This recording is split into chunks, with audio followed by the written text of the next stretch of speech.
Hopefully that comes through. Ooh, I missed what you said there, but ladies and germs, Eagles fans, F1 fans, and NASCAR fans.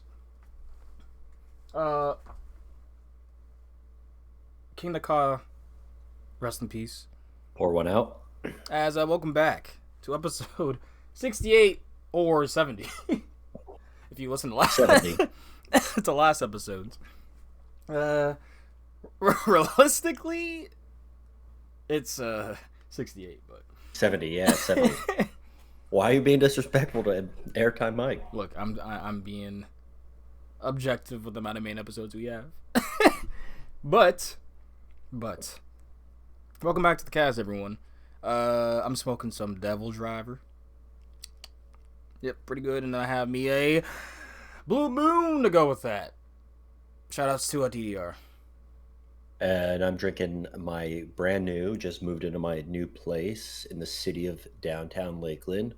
In the spirit of theme parks, it's called Annual Pass Holder. Wait, really?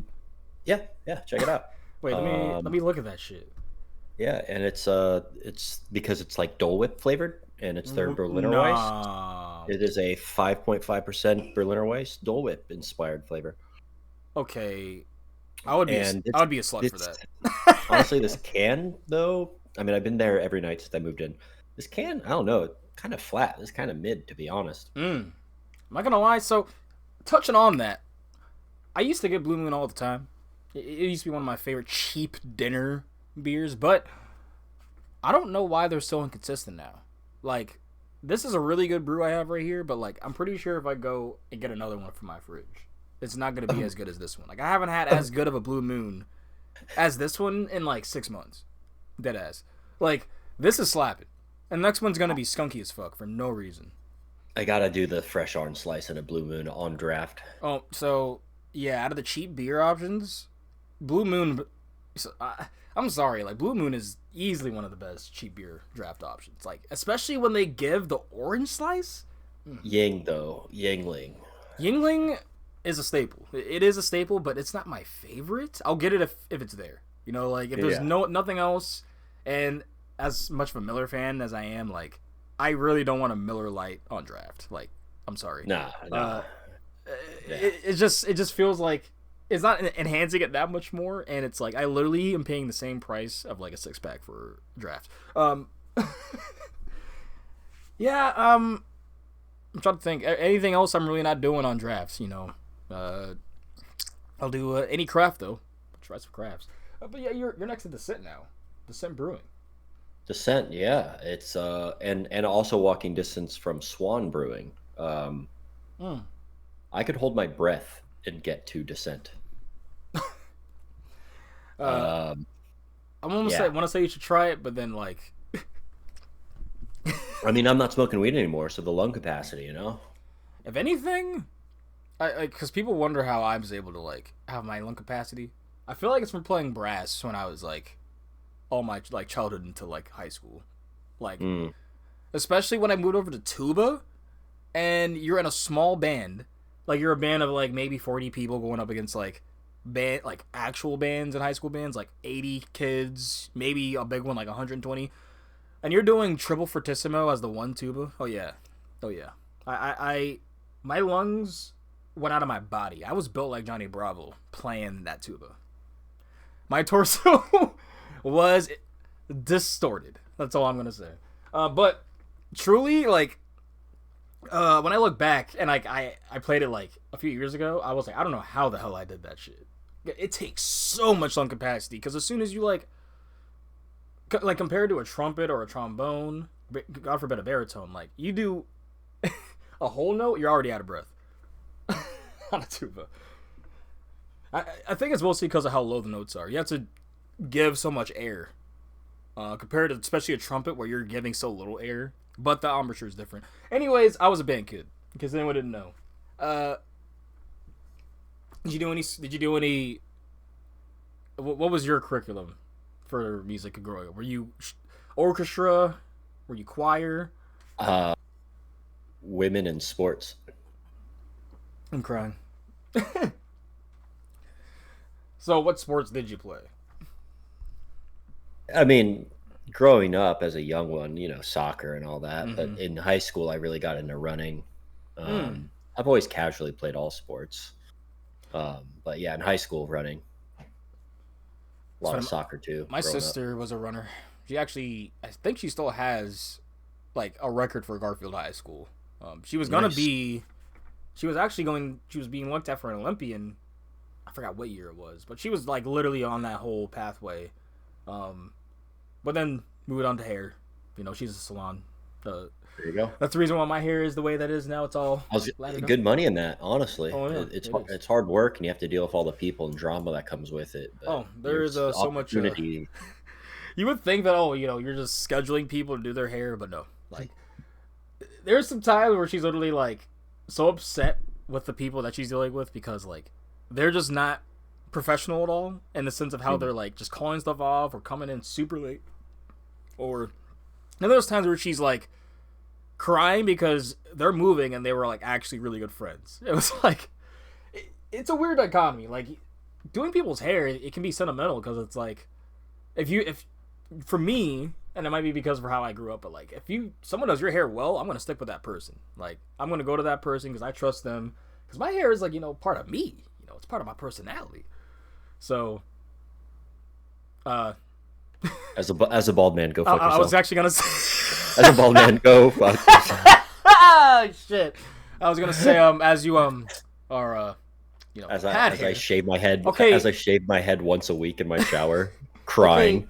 I used to have, dude. I used to have curly, long, like Ronaldinho hair. Like I said, I played What? soccer, bro. I've got pictures from me in seventh grade and, I and need to see ninth that. grade, dude. I've got videos running cross country ninth grade. I wore a fucking like a hairband with my fucking hair going back, like curly, thick hair. I had beautiful hair. I was gorgeous. Dude, just get the implants.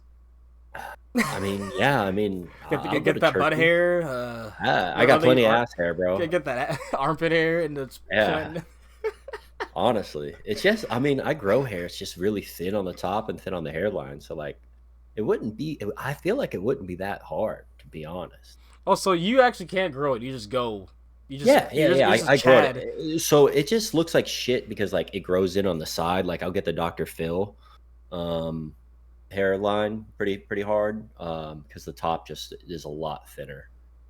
So, Yeah, my nephew would actually if you grew out your beard just like and actually had it full, he would call that the Sigma cut. yeah, yeah. No, I can. It's hot, man. It's coming. I don't know if you can see me, but that it comes in gray, dude. It's getting gray. Yeah, like like the Idris Elba's and like the he calls like the people like the bald or short hair with like basically the reverse of where your hair is. It's growing on your face instead of your head. That's the Sigma cut. He's like Yeah, I mean, it is. he says It you're making is. a statement. You And I'm are. like, you You kind of do. are, to be Yeah. honest. Like almost Yeah. like the Thor, not the Thor cut. Why can't I think of his name? Uh, the God of War cut, the Oh, Kratos cut. great. Oh I shit. always like to think of myself as like a little Jason Statham. Okay. He rocks the no On hair, still a good yeah. looking guy. Okay, you actually do look like Jason Statham. I got a good head for bald head. To be honest, I rock a bald head. It is so. Speaking of head and hair, So when's the next Expendables? That's what we need to know. I ran into, well, not ran into, I had a planned trip and I saw Chris and Nessa. And I don't, Yes. if you remember the Tampa stumble, I had my ridiculous mustache. And right now I have a very luxurious, all around little beard. I mean, beard. It's not long, but it's there.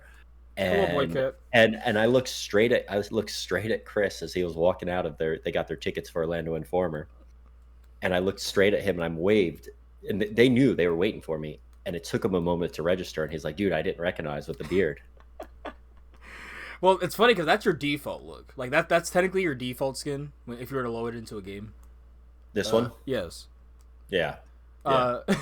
The mustache is definitely the alt like lord level skin. Like when they have that skin, like he's put time into Tyler. That's their main character. This man spent money to unlock that mustache. He got 420 headshots, Exactly. no scope to unlock that mustache. And 69 reverse kills, so behind the back. Yeah, you're in the new place, away Yeah, from the yep. barn. But how's life been like there? Besides, the sit and you said Swan Brewing. Swan and Descent, yeah, and my lake. I got a little lake, big old lake, very fancy lake right outside my window. Been walking that. I walk everywhere. Fuck cars. I do not. I use my car to get to theme parks. Yeah. And where I'm at now, I'm definitely more in the middle between Tampa and Orlando. So I'm about a 50 minute to an hour to Busch Gardens, and I'm about an hour to an hour 30 to Universal, and even less for SeaWorld. So can't complain there, man. I got access to my three home parks plus Disney, less than an hour, to be honest. And now you can run on Guardians with no virtual queue bullshit, which we're gonna There talk you go. about. There you go. Yeah, with my annual pass holder, like my beer I'm drinking. Bro, I have to try that beer. Dolly, a Dole Whip beer, Berlin. A Bill Wit Berliner Weiss. Yep. Yeah, that sounds delectable. So delectable. Uh, yeah. Well, how was uni? Besides them thinking you were just a random freak waving at them. The random freak wearing my bright yellow Gemini shirt. Well, that shirt's gas, by the way. I love it, man. It was a gift from my brother. Really soft. So I got to uni right after one. Had a really lovely drive there, and had to honor the outgoing greatest, soon to be no longer standing coaster, Rip Red Rocket. Okay, I was like, wait, the one we're going to talk about today is no longer standing. So, This cop, uh, so I was but like, we wait, all which need one is he to talking about? we need to recognize how stupid it is for them to remove Rip Red Rocket in August before fucking haunt season, because that ride I makes agree. HHN. You go I like agree. Actually, there's what, three or four houses where the queue is right there, right under it. The exits, you're coming out. People are yeah, screaming. There's fucking lights going. It's so good. And that's the best honestly, time to ride it. and Honestly, honestly, grow a backbone. I'm sorry, you people that are just allergic to fun and allergic to a little bit of like shake. It's a fucking roller coaster. It's not a Cadillac. Get over yourself. I mean, and I do think it is a train case by case thing. There, I've had I better agree. rides and I've had worse rides. But for the most part, on average, it's perfectly fine. Uh, I also don't have a brain to rattle, so and if anything, like I don't disagree with anything you're saying, but more yeah. so like when I look at Red Ride Rocket and I look at the rest of Universal, I'm like, yeah, that kind of doesn't match, I mean, everything sure, they that, got. but like when you look at it as a roller coaster, it's fine. It's great. It has forces. It has airtime. Like those seats, those restraints, they don't lock down on you. So That's one thing I will say. I can get room. because yeah, that's the thing. You get room, I've and I gotten think a lot of them. stapled, but I can get room if someone isn't, trying to staple me. Yeah, so they didn't touch it. So I fucking left that shit loose. I sat next to, oh, I'll be in her POV. She got new glasses, the recording The metas, metas yeah, thing. Yeah, really cool video. yeah. Meta So Ray Bans are kind of I, game I was changing. I was sitting. Yep, she just got those as a present from Chris, and I was sitting next to her, and I had so much room. Thank you, hubby. Yeah, honestly, Chris, dude, they're good. They're good time. I should have messaged her and figured out the names. I did forget the names of their friends that were with them. I'm so sorry, but one of the guys was a little bit afraid. He was not ready for Rip Ride Rocket. He's not, very much a GP, not a coaster guy. Well, that's awesome. I kind of, But because I haven't you had a know, trip like he'll that hit in a it. while, where it's Yeah, like I go to a park and it's like, hey, we're kind of experiencing everything, kind of hmm tiptoeing, like trying things out. So hmm some people would get pissed at that, but I honestly like seeing the different because I was that way. Not everyone was hmm just jumping into it. 12 feet yeah. deep. You gotta start off in the kiddie pool first. So yeah, so let me start. I'll start my day because I was there before them. They were doing other Orlando things. I got there. I did Rip Ride Rocket. No wait, like 20 minutes. Oh, Then I so did why didn't you Mummy. lap it? I didn't have that much time, and honestly, It's going away, they, bro. they got there pretty quick. So then I did Solo Rider on Mummy, and I did not have my psych med, so I was a little bit grumpy, and these motherfuckers were behind me, these kids. So we get to the point where the single rider slows down, so you bypass like 80% of the fucking queue, right? And then they try to jump into the normal standby queue because it's that one's moving faster than the solo. And so they just like jump the fence and get in line, and this person kind of looks at them and they don't say anything, and I just go, "Oh, hey, no, they're just fucking cutting you." And so the people are like, "Oh, what the heck?" So the kids get back in line and they're like mumbling. I'm like, "Get!" I was like, "You don't get to fucking do that. Get out of here." I fucking gatekeep the shit out of some teenagers, to be honest. I'm getting to that point because I still remember to this day at Kittywood being with Pam. Shout outs to Pam, by the way. I know she's more active on the side fiction side of things, but check out Side Fiction Podcast, by the way, amazing podcast. But being there and just seeing all those cutters and her just keep in mind she's like a 5 foot, maybe 5'2", like older woman, nicest woman ever, and she's just sitting there in front, just like in front of them, and asking them simple questions like, "Hey, so who are you meeting up with?"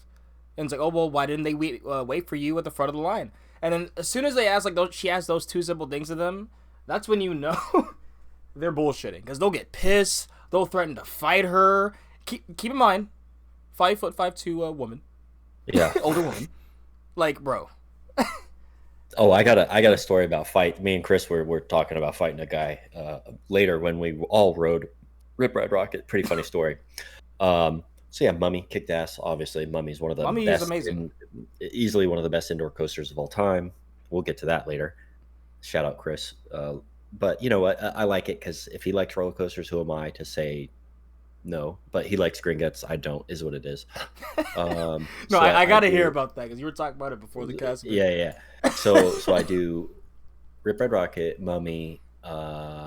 I think I just went to Harry Potter World to just kind of enjoy it because I like the Universal side, the Diagon Alley. Oh, I Mm-hmm. checked out the new updated effects in Nocturne Alley. They've got Awesome. some like cool Death Eater, Lightning Bolt, and Thunderstorm shit above you. Yep, that's what you were Really saying cool. earlier too. Yep. Doesn't that go with like the new wands that are Yeah, yeah, releasing? yeah. Because like because it's really dark in there, so they had like little lights aiming down on the ground where you're supposed to like stand and aim.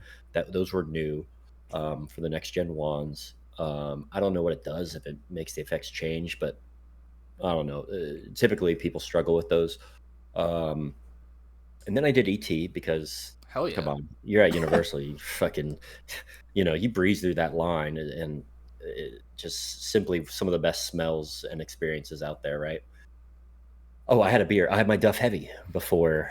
I got my Duff Heavy Duff is too good. before. I'm Dude, sorry. I got it. I got it for you. Honestly, I was thinking about you when I got it. I was like, you know what? He likes these Duffs. Let me get one because I typically get a Harry Potter beer, but fuck Yeah. J.K. Rowling. So I got myself a little Duff Heavy. Yeah, though I'm sorry. There's no way Homer was drinking something that good. Mhm. That's what I was telling. That's what I was telling my friends about. So had to skull that in the line because like I said, there wasn't much of a wait at all for ET at that time. Um, then it was almost 3. I was getting hungry. I was like, oh, I'm gonna go to City Walk. That'll burn an hour. I'll eat because Chris and Nessa were gonna be there. They said around 5.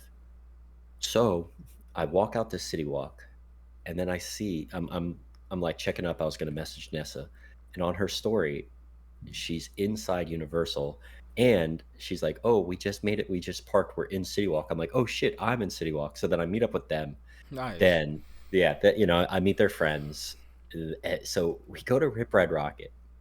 Okay, we do the locker. Their homie's afraid. Whatever. We get in there. He's a badass. He does it anyways. I mean, to be fair, if you don't ride a lot of roller coasters and you ride Rep Ride Rocket, like it's a vertical lift, like over 150 feet tall, like that's kind of Mhm. a feat. Like so, Yeah, it's an shout out intimidating. to the man. Yeah, yeah. I'll Shout out to the text them in a homie. minute. Yeah. But so we we're in line for Yeah, Rip Ride just Rocket. ask for their names. It's probably only 30 minutes, right? And there's a guy. I've never seen it. Neither is Chris or Nessa. Inside the line for Rip Ride Rocket. This is Universal, where you have a locker policy for that ride. He is smoking a fucking cigarette. It is so fucking gross. Okay, Everyone so I Everyone mean, is stink eyeing him. He's there with his little trailer park princess and trailer park fucking gross ass family. oh, And I was like, bro, I want to fucking fight this guy, right? And Chris is like, I don't know, he's pretty big. And he was. He's like 6'4", 300 pounds. I'm like, nah, he's just fat. Like, I got him. And then we're that looking that at him. I'm comment's like, hilarious. we're looking at him, and Chris is like, I mean, I got you. Chris is a big guy. Like, I Exactly. wouldn't Chris fuck is with big. Chris. Yeah, I wouldn't fuck with Chris. And he's like, dude, I got you. And then, I'm looking at this guy. His forearms are like the size of my biceps. I'm like, that's a big dude. Like he gets a Okay, hold of you, you're done. okay. That's when you go for his toothpicks. The Hit the bigger they hit, are, the hit harder they fall. just fucking hit the side of his kneecap, just end his I fucking mean, ACL, that's MCL, why just end him. that's why my discipline was Muay Thai. Just saying. But regardless, um, he was just smoking at Rip Ride Rocket. Dude, smoking. Yeah. So Chris literally couldn't get through with like a small, like he had like $1 worth of change in his pocket that got set off. And we're like, how the fuck did he get in with a goddamn his light? Like, did he go in with a lit cigarette, or how did the like what? No, so Like maybe he had matches. that, or I mean, when you think about it, like they're pretty. There's not a lot of I'm metal about to say on the because there's lighter. been times like, because I know they can tune the sensitivity. I don't know why or when they would, but there's been times on Twisted Timbers I've rode like 4 times, but like okay, what to do? Let me go to my locker, and then like oh shit, where's my vape? And then I'm like, oh, it was in my pocket the entire time, but it didn't go off on the metal detector. So I was Yeah. like, it's small enough. But then there's been times where it's like literally, like you said, change will just go off, Hmm. and it's like, oh, okay. I mean, that would make sense because those have some heft to it. You wouldn't want that flying out. No, I still remember I messed with one of Speaking my of vapes and metal detectors, you lost mine. So uh, uh look, I ate next it. time you come down, you're just smoking my vape. I still have it. It was like I gave eight, all my vapes away, just dude. 8 month, just 8 month old terpenes. Just yeah, but no, uh, yeah, that bro. I still to this day, it's like whenever I smell a cigarette in the park, I'm just like, you honestly should be able to do that because I go to a lot of Cedar Fair parks now where they literally kick you out of the park and don't give you a smoking area. Uh, but like I still remember like being at Dollywood and seeing one of the characters, like the guy that he's one of the people that play the banjo, and he was talking to someone in the smoking area. Not even like there was no stigma behind it. He was like, "Hey, you're still a guest." That's what it is. I'm like I do think how Bush does it and stuff is not like it puts them out of the way, but Some of them are, yeah, but I mean, the yeah, one there's one right outside Gwazi that's right there. It's like okay. yeah. There's a lot. I mean, But that I being like get my it. Like, yeah, but and it should be allowed, but like it does suck for pretty much everyone around you. But that is the case of cigarettes, right? no, like you're in a line. Like, there's some decent No, seats that on it. that was insane. I don't know how the ride managed to go up the hill with the size of that guy's balls, because how fucking ballsy do you have to be? Like, just he was kind of like hiding it, like everyone there. Like, I don't know if you know the main queue part before you go up the stairs. It's Yeah, kind of like confined, like super rude. Like, how bad is your addiction that you need it for the 25 minutes that you're in there, bro? right. Come on, do it before, do it after. Get the fuck out of Actually, here. reminds me of what happened in the Dark Coaster previews for pass holders when there was a guy. Honestly, that line was ridiculous. But like halfway through, we're in the actual we're almost about to go in the castle, so we're more enclosed.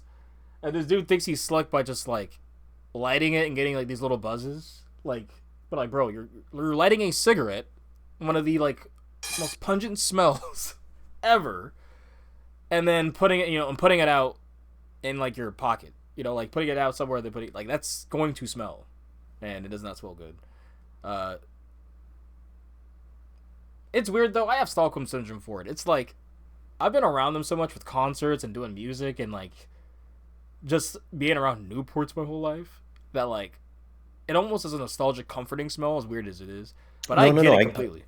Why people wouldn't like it. Some no, I hate it, but there's a certain sometimes if you're in like a smoke filled environment, like a scummy bar or a concert, Yep. washing what well, I don't have hair, but washing your hair out when you have cigarette smoke on you, there is something, and you could smell it in the water. Yeah, no, Mm-hmm. there is a I mean, there's a reason it's addictive, right? Like, so, but yeah, that was insane. So we did that, had a great time. GP homie with us. So I how do think you was like it?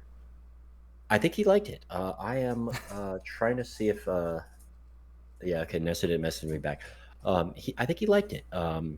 You know, they hit you with that GP line. Oh, it's not too bad. Like, yeah, Yeah. you mean it's great because it's fun because they're designed to be fun. I just, dude, I really do like that ride, and I don't understand the flack it gets. The upward helix hits, like it like keeps going, and there's moments when like I get a little bit of that grain feeling, like you're on Verbolten or something. Like Okay. it's Okay. no, dude, Okay. dude, go ride it, go fucking ride I it. Like do write it. There was one time me and Alex we actually laughed at a good bit. We laughed like a whole hour.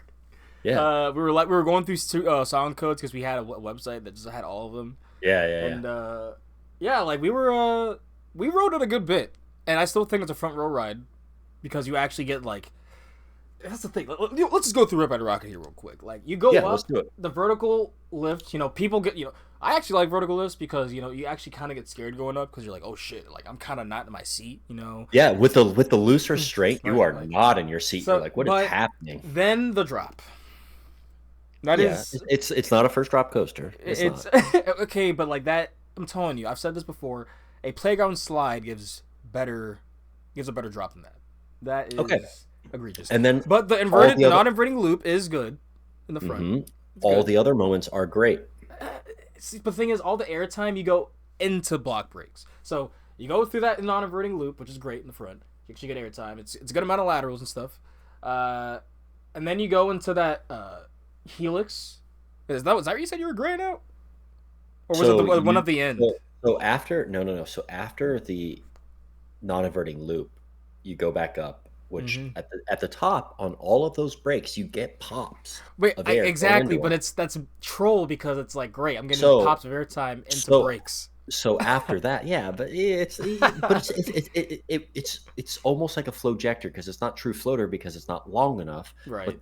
But the brakes, I think, almost like how Thunderhawk in front row is, it becomes It gives actual ejector. it gives like forward force almost Yeah, more than it does like yeah, ejector. kind of like full throttle when you hit the brakes coming down off that bit. Mm-hmm. Like it helps with the airtime. I mean, is it as good as not having brakes? No, but does it add? Yeah, sure. Anyways, It's a um, janky ride. Like yeah. So you hit, so you go up and then you dive down. You do the downward slope through the cutout, the blowout of the building or like Jimmy there over, Fallon of New yeah, York.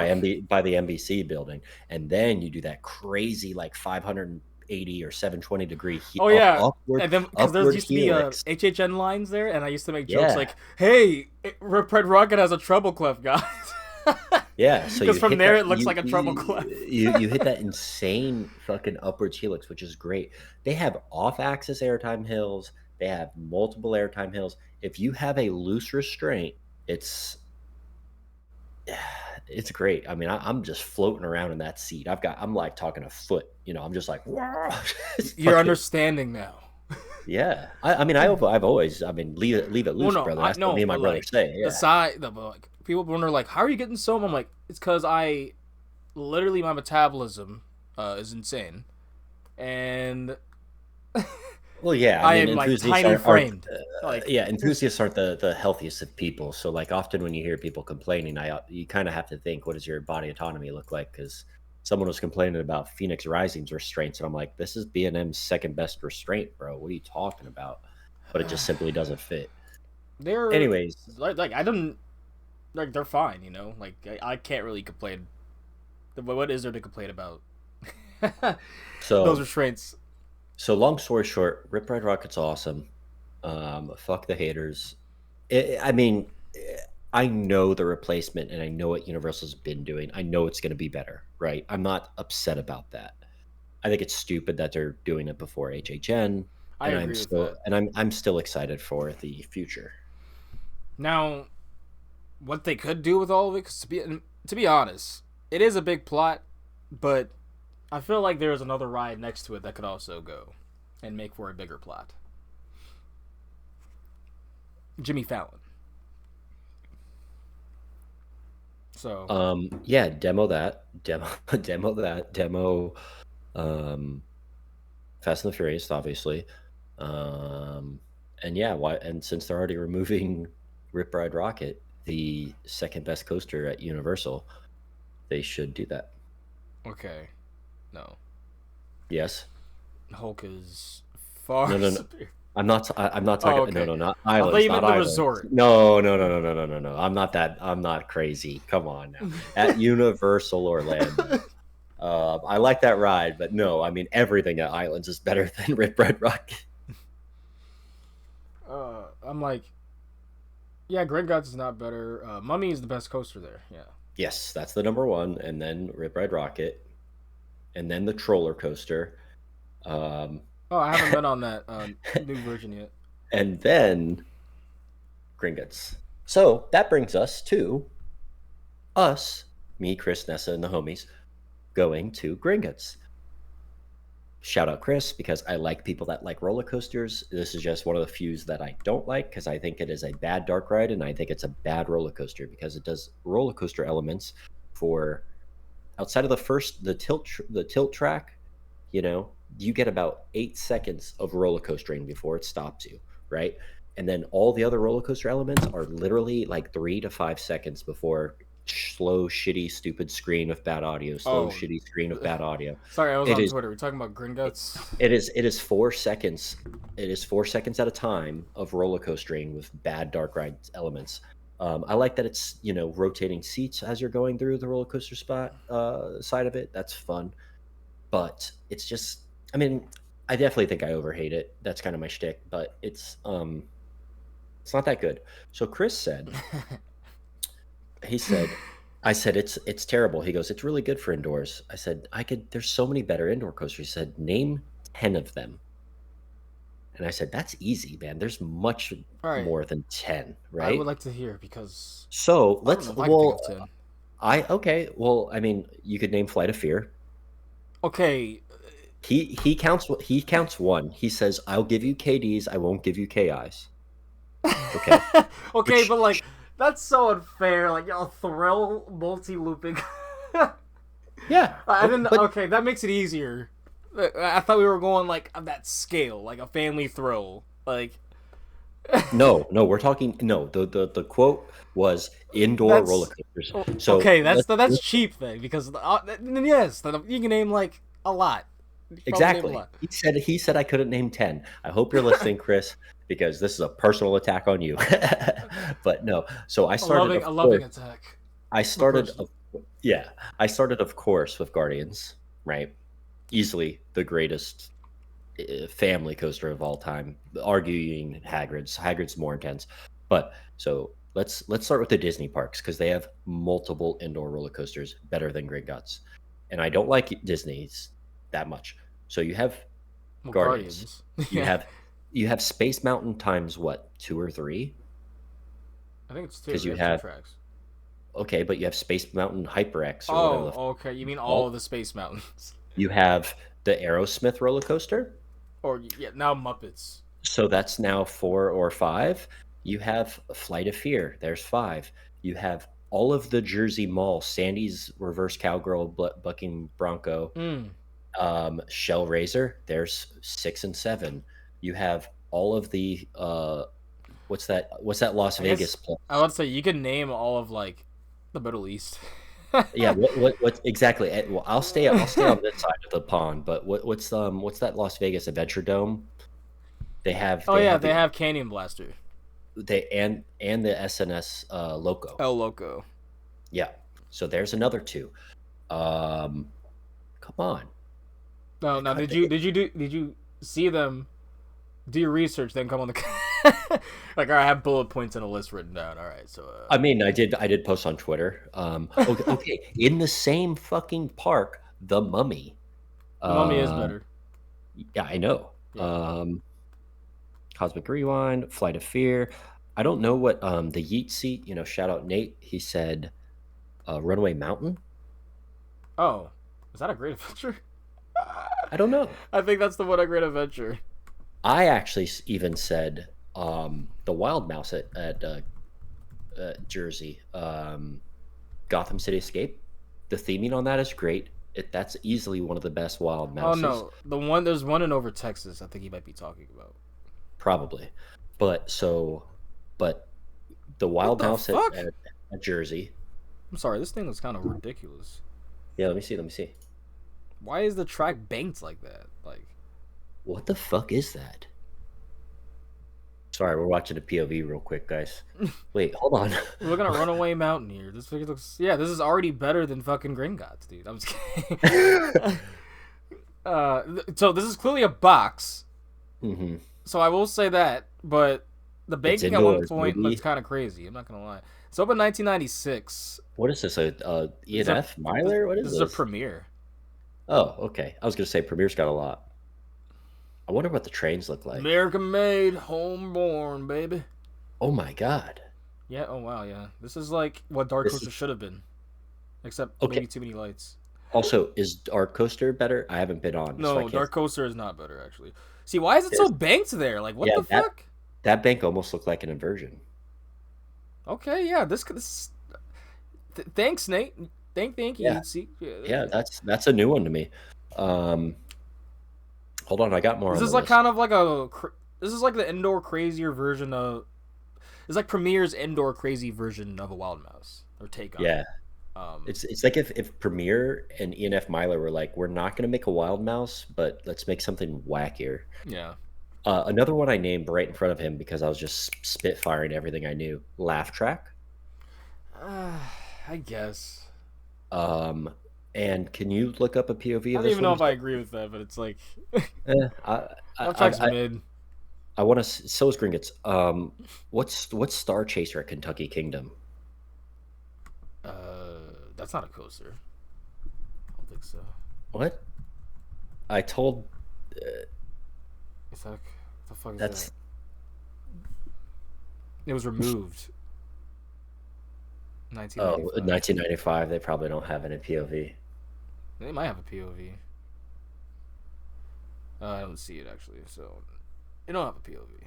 Regardless, uh, Regardless, there's a lot what of y'all roller do after coasters. Gringotts? Indoor roller coasters better than that.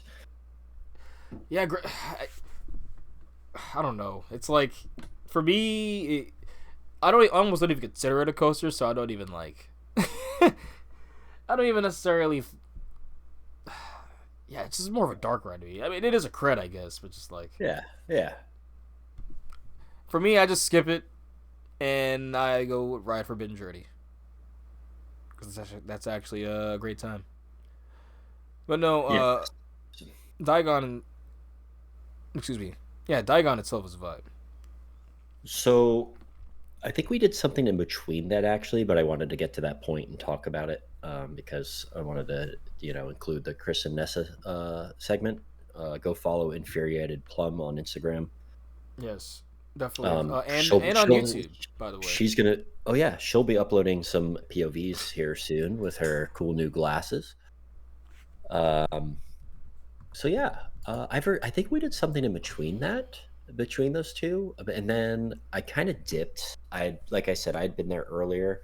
I'm in my Florida man clothes, aka shorts and flip flops. So I was getting hungry and I was getting cold, so I went and got food, and then I actually just left. Um, Is he ready but cold? it was 60, like 8 degrees. Are you serious? I would have been thriving, bro. Don't 68? You are not allowed to comment on my thin Florida blood, okay? 60? Oh, that's almost 70. Like, you want to know what it is here right now? It's like fucking 30. And then up north, it's probably worse.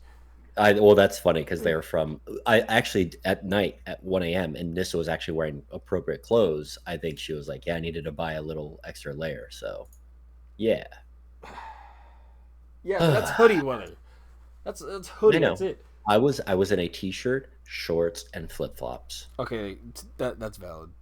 But still. Yes, and knowing that it was only going to get colder because the sun was still up when I went and got food. So, like as I was leaving the park, the sun was essentially. By the time I finished, the moving walkways and got to ET 462, it was dark. Mhm. So, anyways, had a great time. They are absolutely great people and good time to hang out with. I do hope they make it down here for HHN. Um, so yeah, So, we just want to make sure we got all the socials right. But just putting it in here that the Instagram was correct. at Infuriated Plum. But the YouTube is at Wicked Airtime. So make sure to go ahead and check out the POVs, ride reactions, and vlogs out there. And also, happy belated birthday for when this is coming out. Hope you had a good one, Nessa. Where are we? What do we got? So, that was what you did. I didn't do anything. That was my trip report. Yeah, thank you for coming to my Tyler's trip report, baby. Yeah, you live in Florida, so fuck you. I can't do that in the cold Appalachians. But in a month, I'll be at Rapterra, so... That looks so good, dude. Looks so good. So... Do we know what kind of vest they got? Do they have good vest on it, or is it going to be the suffocating vest? I don't know. It's most likely suffocating, but I will say... God damn it, B&M. For me, all I know is I'm going to ride Rapterra once or twice. And then I'm just gonna horror 305. I'm gonna try to get like 5. I'm gonna try to get as many labs as I can this year, just because I need to boost that rider count, just so that they never ever think about doing what the fuck they did to Ka. I can't imagine seeing what they did to Ka to 305. I'm just being completely honest. I could not. I would be gutted and brought back to life. Like, so, as somebody that has a Kingda Ka tattoo on my ass, I would literally chain myself to I-305 before letting them blow that up. I would be chained on that motherfucker, like straight up, because that is my number one. It is the greatest machine on, excuse me, the greatest machine on Earth. There's nothing else like it. It is as close to getting your face ripped off as humanly possible. It is just too fucking cool. And just a marvel of engineering, as was Ka, obviously, that fucking height of that monster. But yeah. So I'm not saying there's any rumors of that, by the way, guys, because obviously they just did a whole repaint, retheme, everything. But nobody knows in this new Six Flag merger bullshit where they're just like, hey, you like that coaster? Go fuck yourself. So... I'm just going to be whoring the shit out of the ride. And I don't know if there needs to be a phrase, but basically just like... Just ride wherever the fuck you like, guys. Because, like, you never know when they're going to leave. But, like, that's all. Like, who cares if people say it's the worst coaster of the park? If you enjoy it, make sure you're going to run it every single time. Because as much as I talked about Anaconda, and I still think a replacement for Anaconda will be better than what it was, I would have still liked to get a last ride. It was one of the rides that got me into this damn thing. Like, yeah, like why can't they let you know? Like they're so shady. Like, Zimmerman, what are you doing? That is gonna look so weird. I think the whole lake is basically drained now. So I want to assume that they're gonna say fuck it. You know, we're gonna put something else there, expand Jungle X even more. Which I hope they do that and not just expand more water park, because God forbid they do that. The water park's already humongous. But people don't go in it to realize. Like, every time Mike brought it up, but like, if you actually walk into the water park, you leave King's Dominion.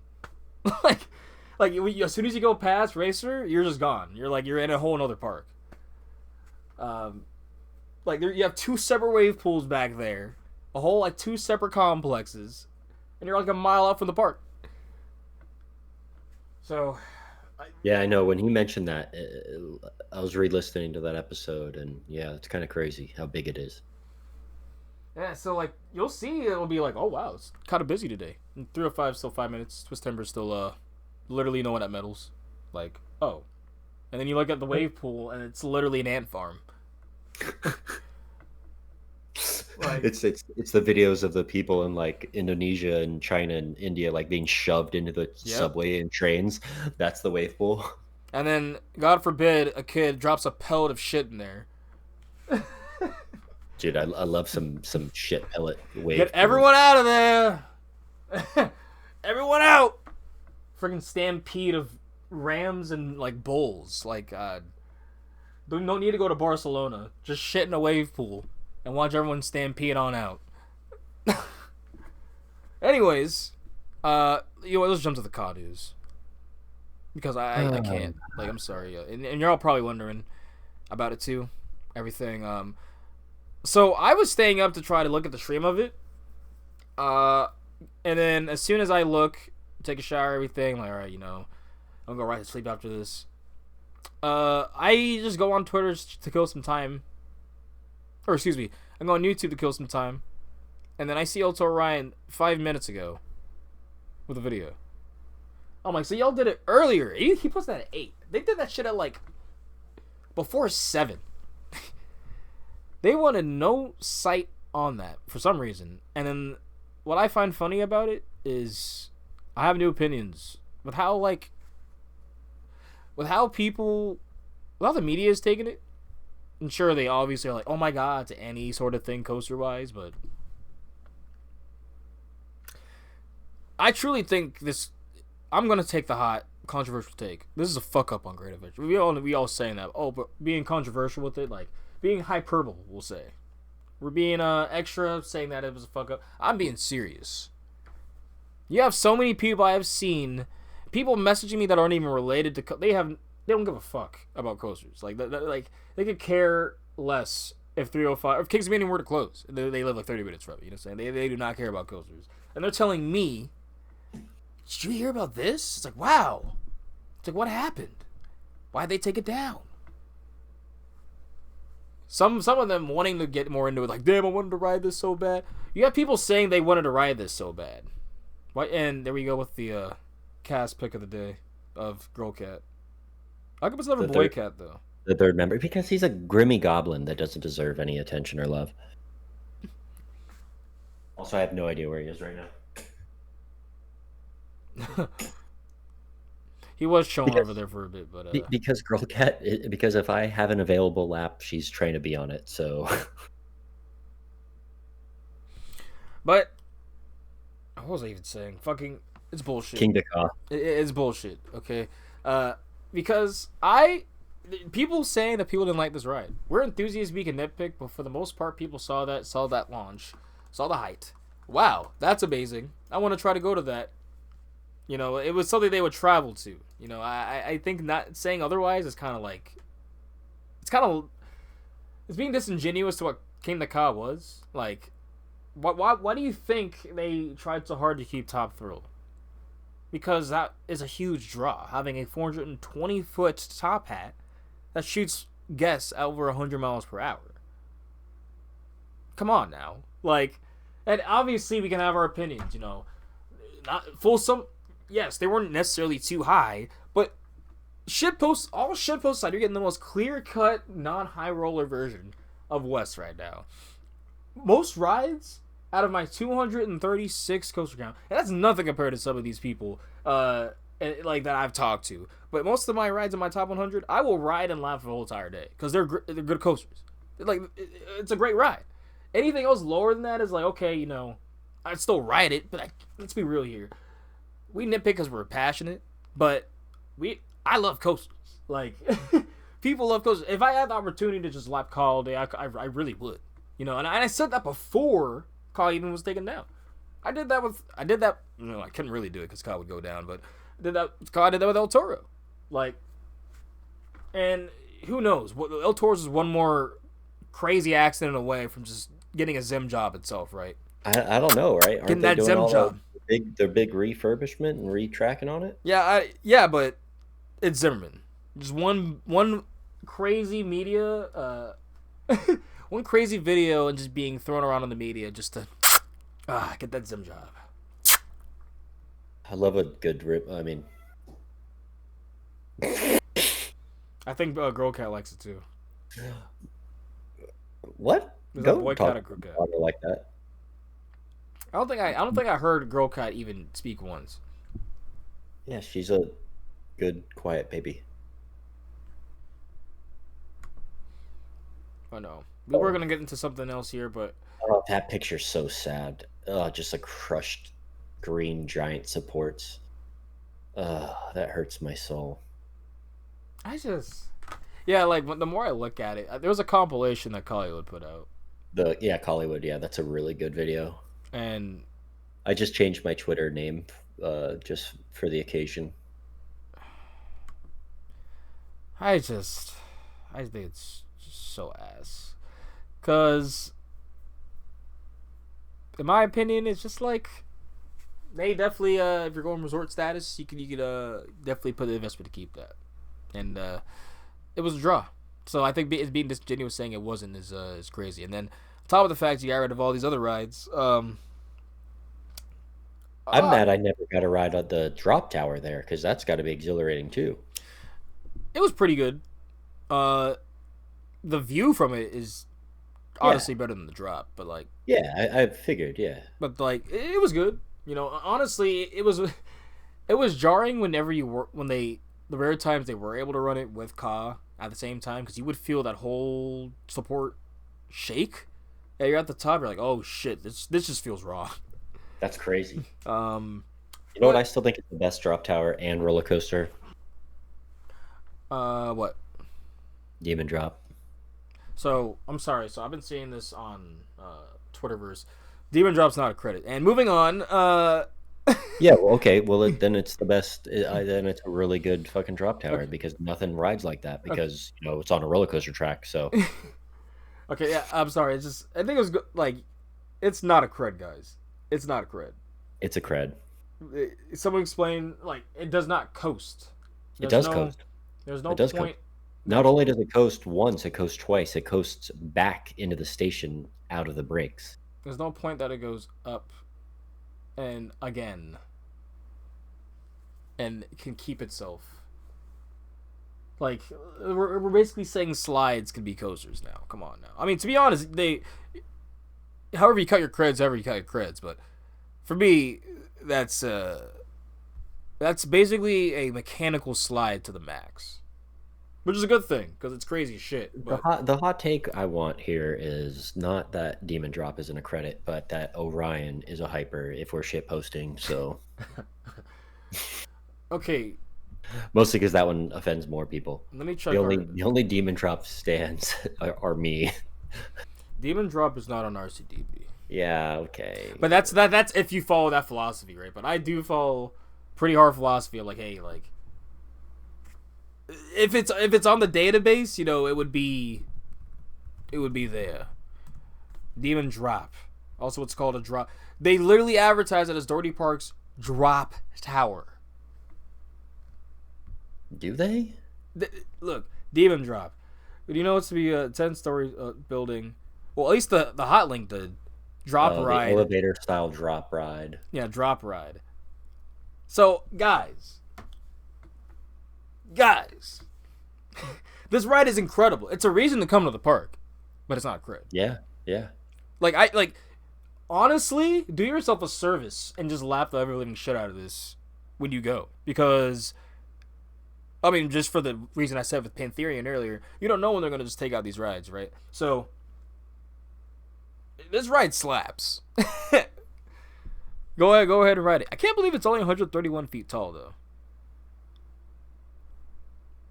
It feels like it's like 150. That's crazy. I think I do want to hit Dorney once this year.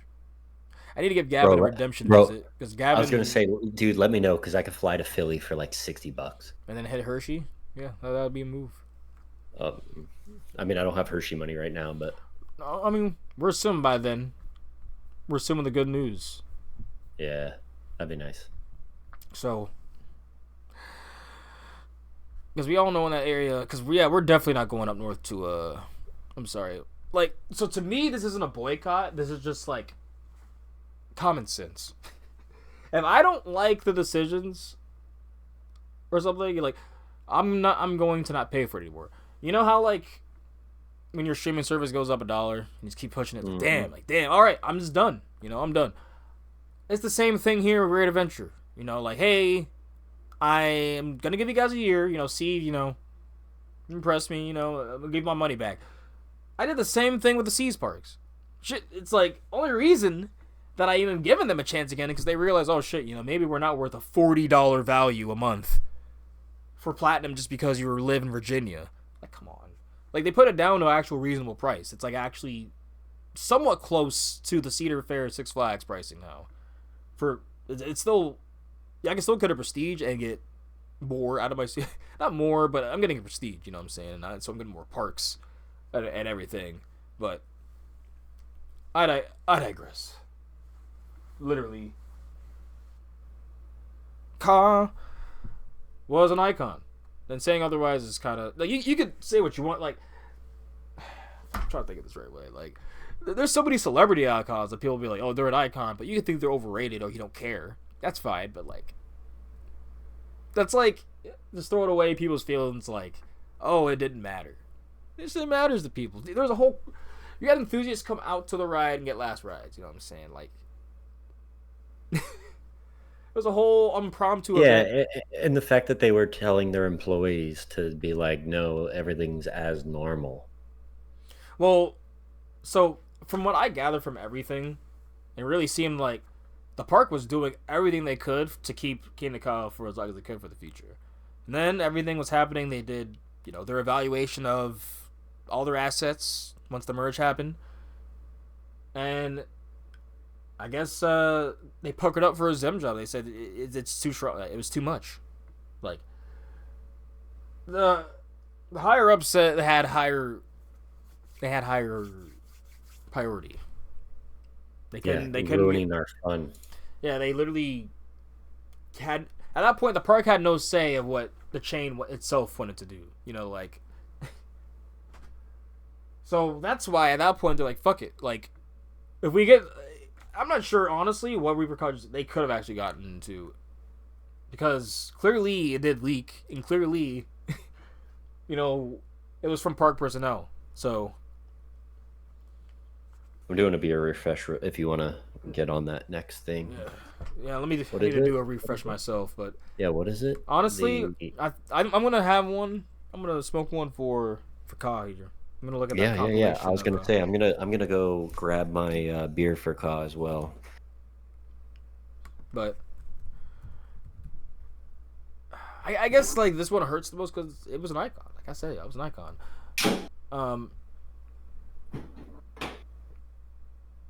Yeah, there's a memorial stream happening right now. Y'all can probably look back on that. But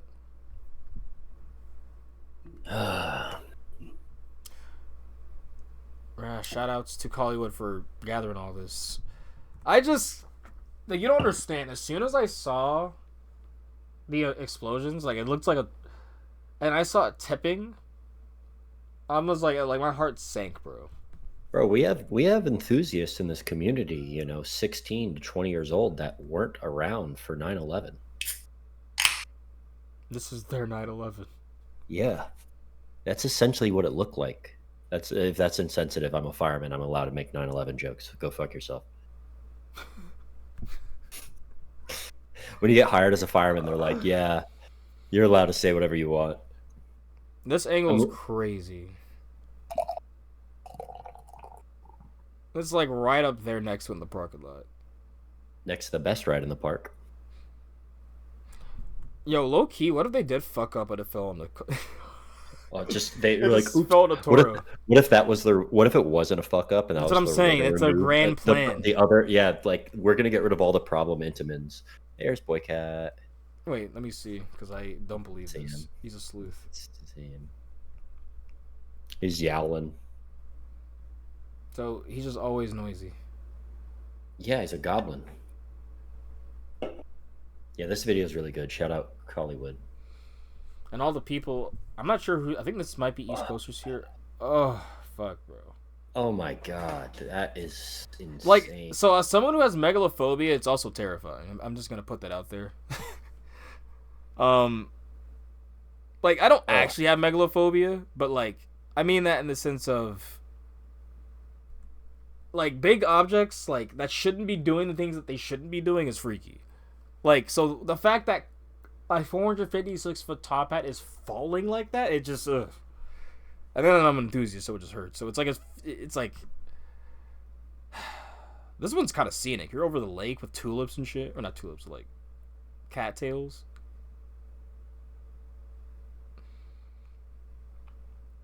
And then it's gone. Then that part of the skyline is gone. Yeah, just like that, it's gone. This angle is crazy too. This angle for me, you can see like how you can see the fall the most clear, like from how all the way it falls. It did fall really good. They really well. They did a good job on that demo. Yeah, like Now everything let me get aside, now let me get a little piece of that track. for $500. Sell your They're like kidney and get you a piece of Kingda Ka track. Six they're, Flags. they're like, we'll get our return of investment with this fucking expensive heap. Bunch of Maximus. weirdos. Bunch of weirdos were emotionally invested. More fun, Six Flags. All right, we're done. There's We're done. We're done my, crying. We're done crying. my next Actual speaking of engineering. news. Yeah, speaking of engineering, my second beer, also from Descent, is called Frank Lloyd Light, which is a play on words of Frank Lloyd Wright, who is a architect slash engineer, who has a lot of work in this area. And it's like their light lager, and it is crispy, corny, delicious. Corny. Mm-hmm. You lost me. Corny, bro. Like you can taste like, it's good. Corny. Boy, Cat, what's wrong, buddy? Sometimes he just be yelling when he has to shit. I mean, maybe you should check that. Check what? That's his business, not mine. No, like, what if he's like in pain? Is what I'm saying. No, he's not. He's absolutely fine. He just yells before he shits, that he sprints around, and then he shits, and he's fine. Trust me. If you, Yeah, I'm just like saying. Sometimes they're communicating like I'm in pain. Help. he's not. So, moving on, pouring out for Ka. Did you take a nice hit there for him? Oh yeah. Let me do that. I need another beer too.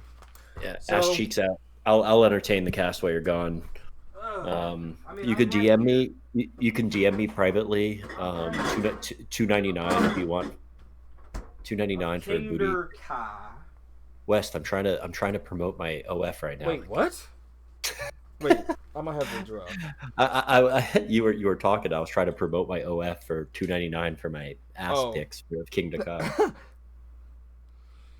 Yeah, let's have another blue moon. So for Kingda Ka.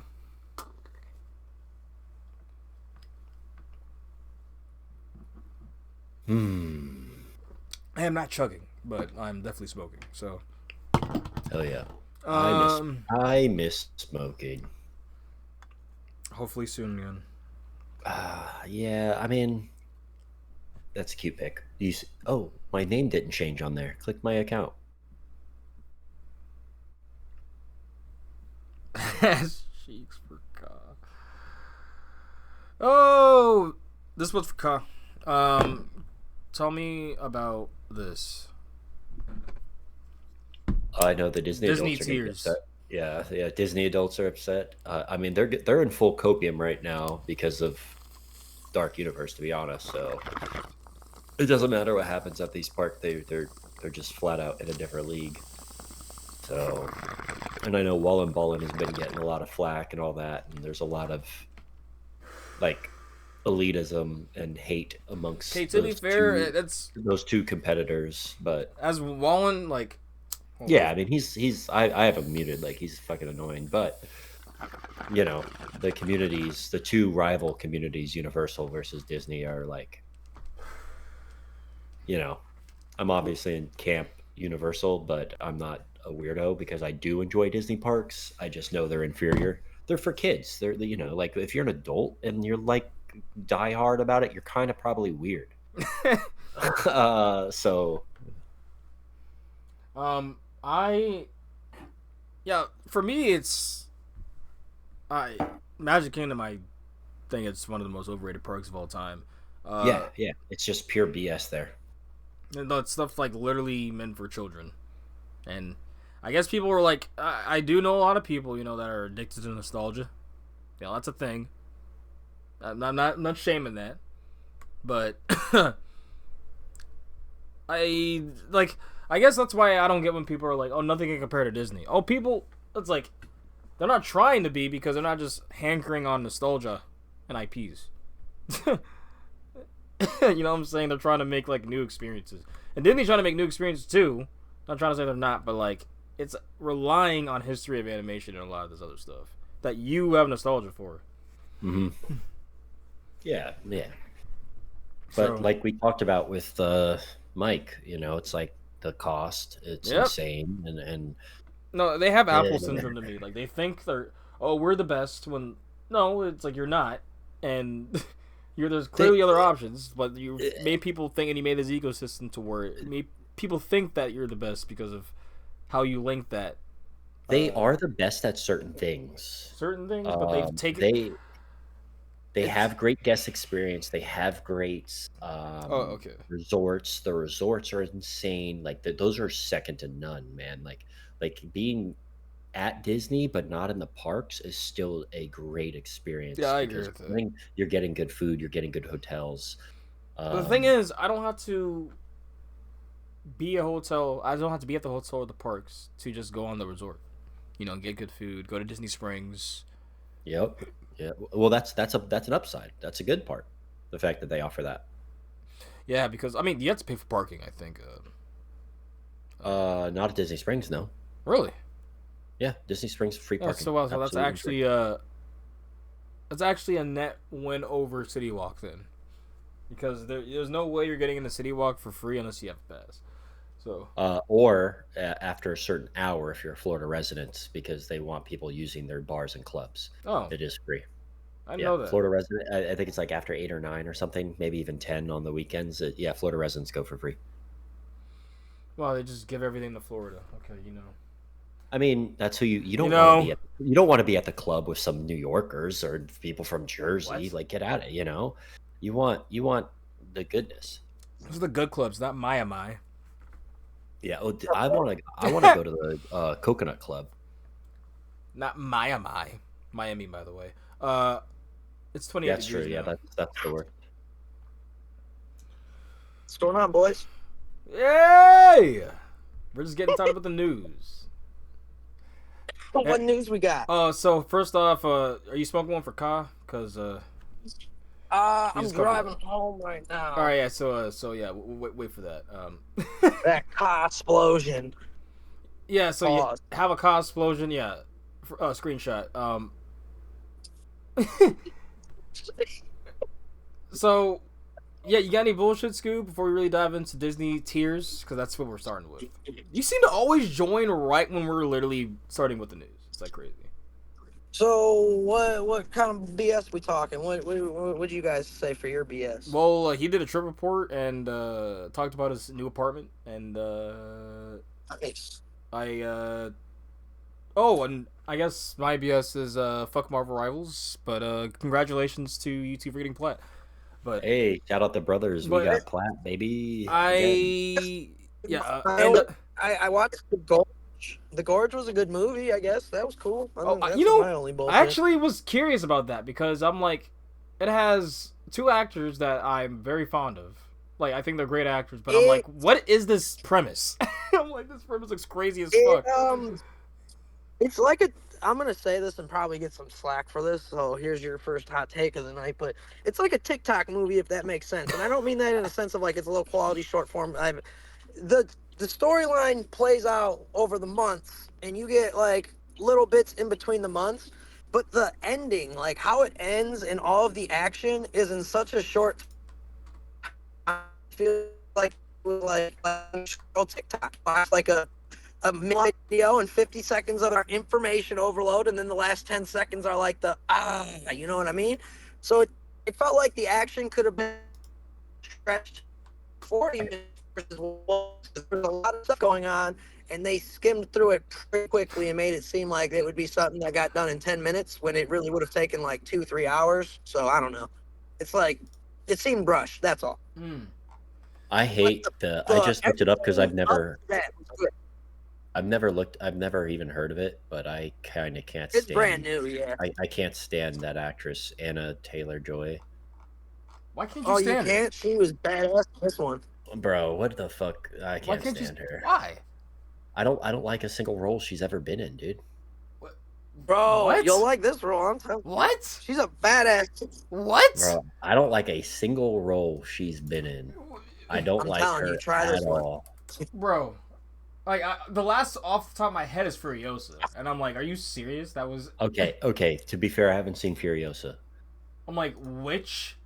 but Granted, I'm a Robert Eggers whore, so like anything Robert Eggers makes, I'm like, you know. But which? yep, I've Uh, seen that. Didn't like her. come on. How do you know? Didn't like her in The Menu. Didn't like her in Peaky Blinders. Didn't like her in The Queen's Gambit. Didn't like her in I don't X-Men. like any of those things you just listed, so maybe that's why. Try something Yeah, else. I was gonna say didn't like her in the X-Men New Mutants. Didn't like her in Glass. Yeah. Bro's listed like every movie she's ever been in. He knows her Well, her he's backstory. looking it up, I'm obviously. I'm I'm Ah, looking at it, but I haven't seen Furiosa, and I do like Mad Max, so there's a chance, but I probably won't like her because her fucking fish ass looking eyes, like her fucking parents are fucking the flounder on the opposite side of your goddamn head with those eyes. Bro's big hating. She kind of hot. What you talking about? Bro, I mean, yeah, she's kind of hot in a weird way, but like, sure, I like, Right, in a weird way, but but like, it's just she's not for me, bro. I don't know, I don't like anything she's in. I'm it's like, fair. I I'm didn't like like the most. movie because of her. If I'm Uh, being fair, though, I just thought the movie was fun, and she's kind of the secondary character, if that makes sense. Levi is the main character. I'm like the only in all of these movies, it's never her. All besides Peaky Blinders, she's fine in too, to be honest. So I don't know what's wrong with that. But Menu is trash. Northman is overrated. Is Eggers' worst film. New Mutants. We don't. I'm sorry. Like who? Yeah, We that don't. movie's trash, bro. That's Like, not her fault. That movie's no, shit. It's a yeah, Disney but Plus shit.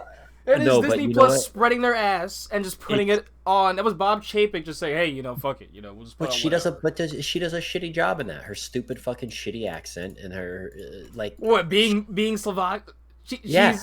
She's magic. That's where Yeah, she's they should have from. they should have had a Slovakian girl do that, not this fucking fish person. She literally looks like the comic. So, but I'm not gonna lie, that Mutants was terrible. Well, it wasn't her Yeah. though. All right. Queen's Anyways, Gambit was slightly overrated, any, but anyways, like she roller was coaster. great in it. I'll say it like this. You know how people Sorry, like guys. you know how people praise Anthony Mackie in Captain America, Mhm. but the movie's ass. It's like that. Like she Last Night in Soho was not a bad movie. She actually is great in that movie too. What is that one about? I would assume it's the last night when you're in Soho, but I couldn't really tell you. That's a horror. What's this on? I'll watch this shit. Universal put this out too. This is actually the reason no one knows about it because it came out like 2021 or right after pandemic, and that was when people were like all cynical about movies and shit. The Demic of Pan. Probably because we watch too much fucking movies. Well, to be fair, there was some ass coming out show wise movie wise, but like 2021 it wasn't as bad.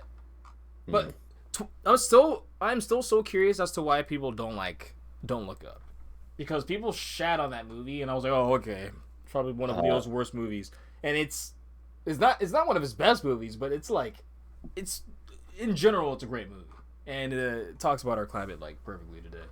And it came out in 2020. Yeah, I quite enjoyed that. Emma was bad. Okay. Tangent aside, what you like watching Jason Statham? That's why you're buzzed. Tangent aside, South Florida Water Management District has approved the permit for Magic Mountain expansion at Disney World. Wow, you Disney, actually named the news. Disney can now move forward with construction of the Cars-themed area in Villains Land. Villains Land is major copium for Dark Universe, by the way. You're right. The largest expansion in Magic Kingdom history. Yeah, it's gonna be. Oh look, we're competing, and that's just like the fucking evil witch from like fucking Cinderella, like yelling at you, and it's gonna be dog shit.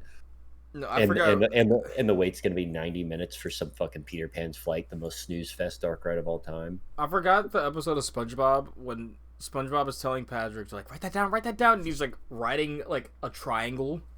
He's like drawing. That's basically what Disney's doing here. Like this, and to be honest, their concept art generally, in recent years, has not been like you can definitely see the cuts compared to the final products. A lot of people are saying they're very shocked with how accurate the concept art was for a lot of the Universal stuff. Regardless, we're talking about Disney right now. We're talking about the big thing that is happening that people are still crying about right now, which is, yes, the South Florida water management improved it. Cars coming in, Villains Land, tie in with Frontier, and get rid of Rivers of America. Which, okay. Which, who even knows what the fuck that is? Hear me out, Devil's Advocate. Disney adult. Okay, let me sympathize a bit. You know how we are crying about? I mean, granted, people knew about Ka, but like, it's like this little small niche stuff that people will be upset about when they get rid of. I don't know what you're talking about. I was clapping the whole time Ka got exploded, laughing from my house at how upset everybody was. Not in like a cynical way, like, oh, I'm cool. I kicked him for that.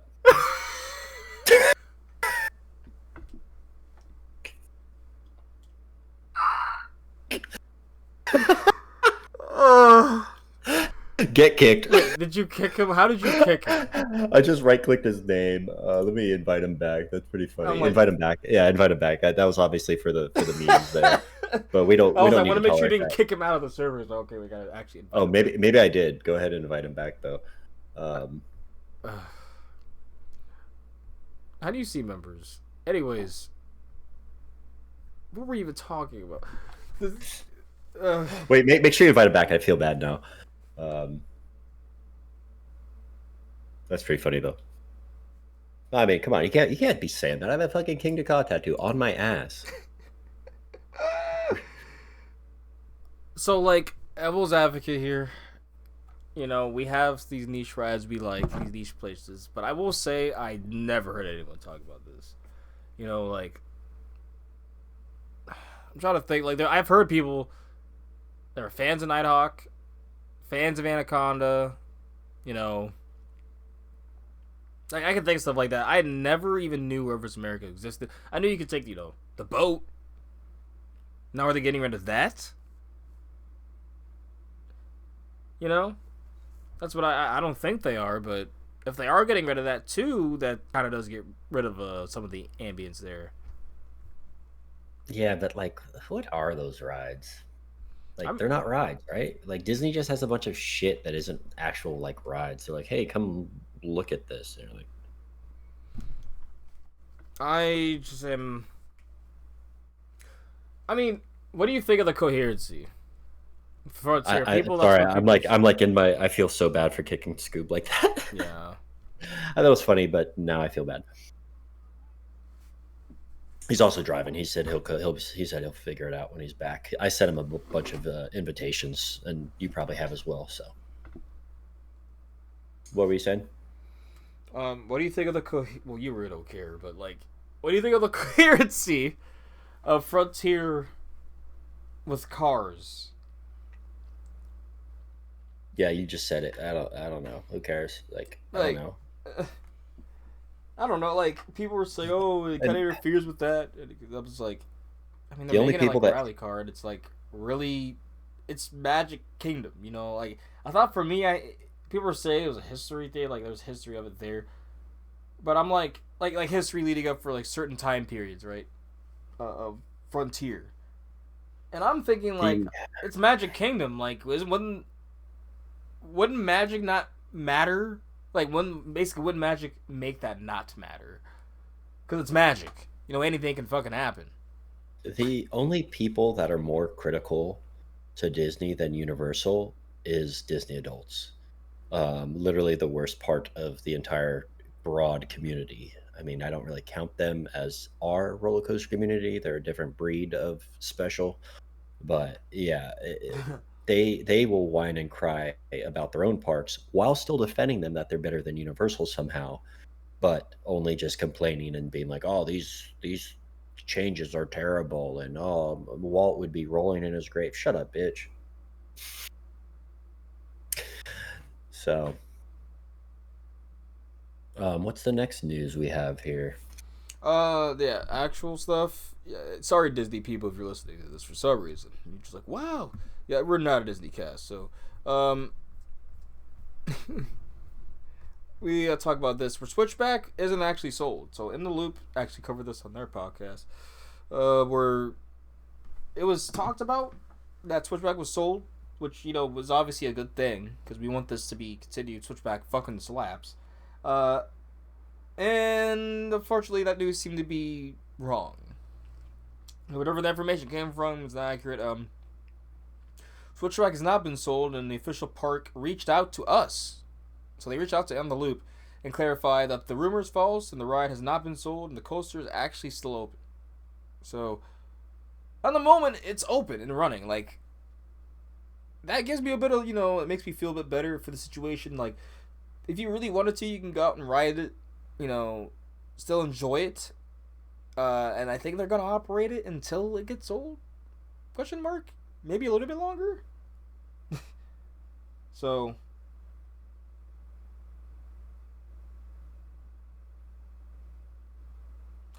yeah, I think it's So it's not taking Scorpion's plot. I mean, that is a good place for it. If you could think of places to put this thing, where would you put it? A Scorpion plot.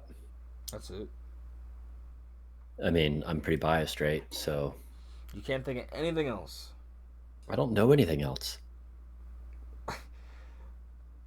What you? What do you mean? Okay, I'm trying to think myself now. Honestly, put that in Bush. Just put our own parks. No,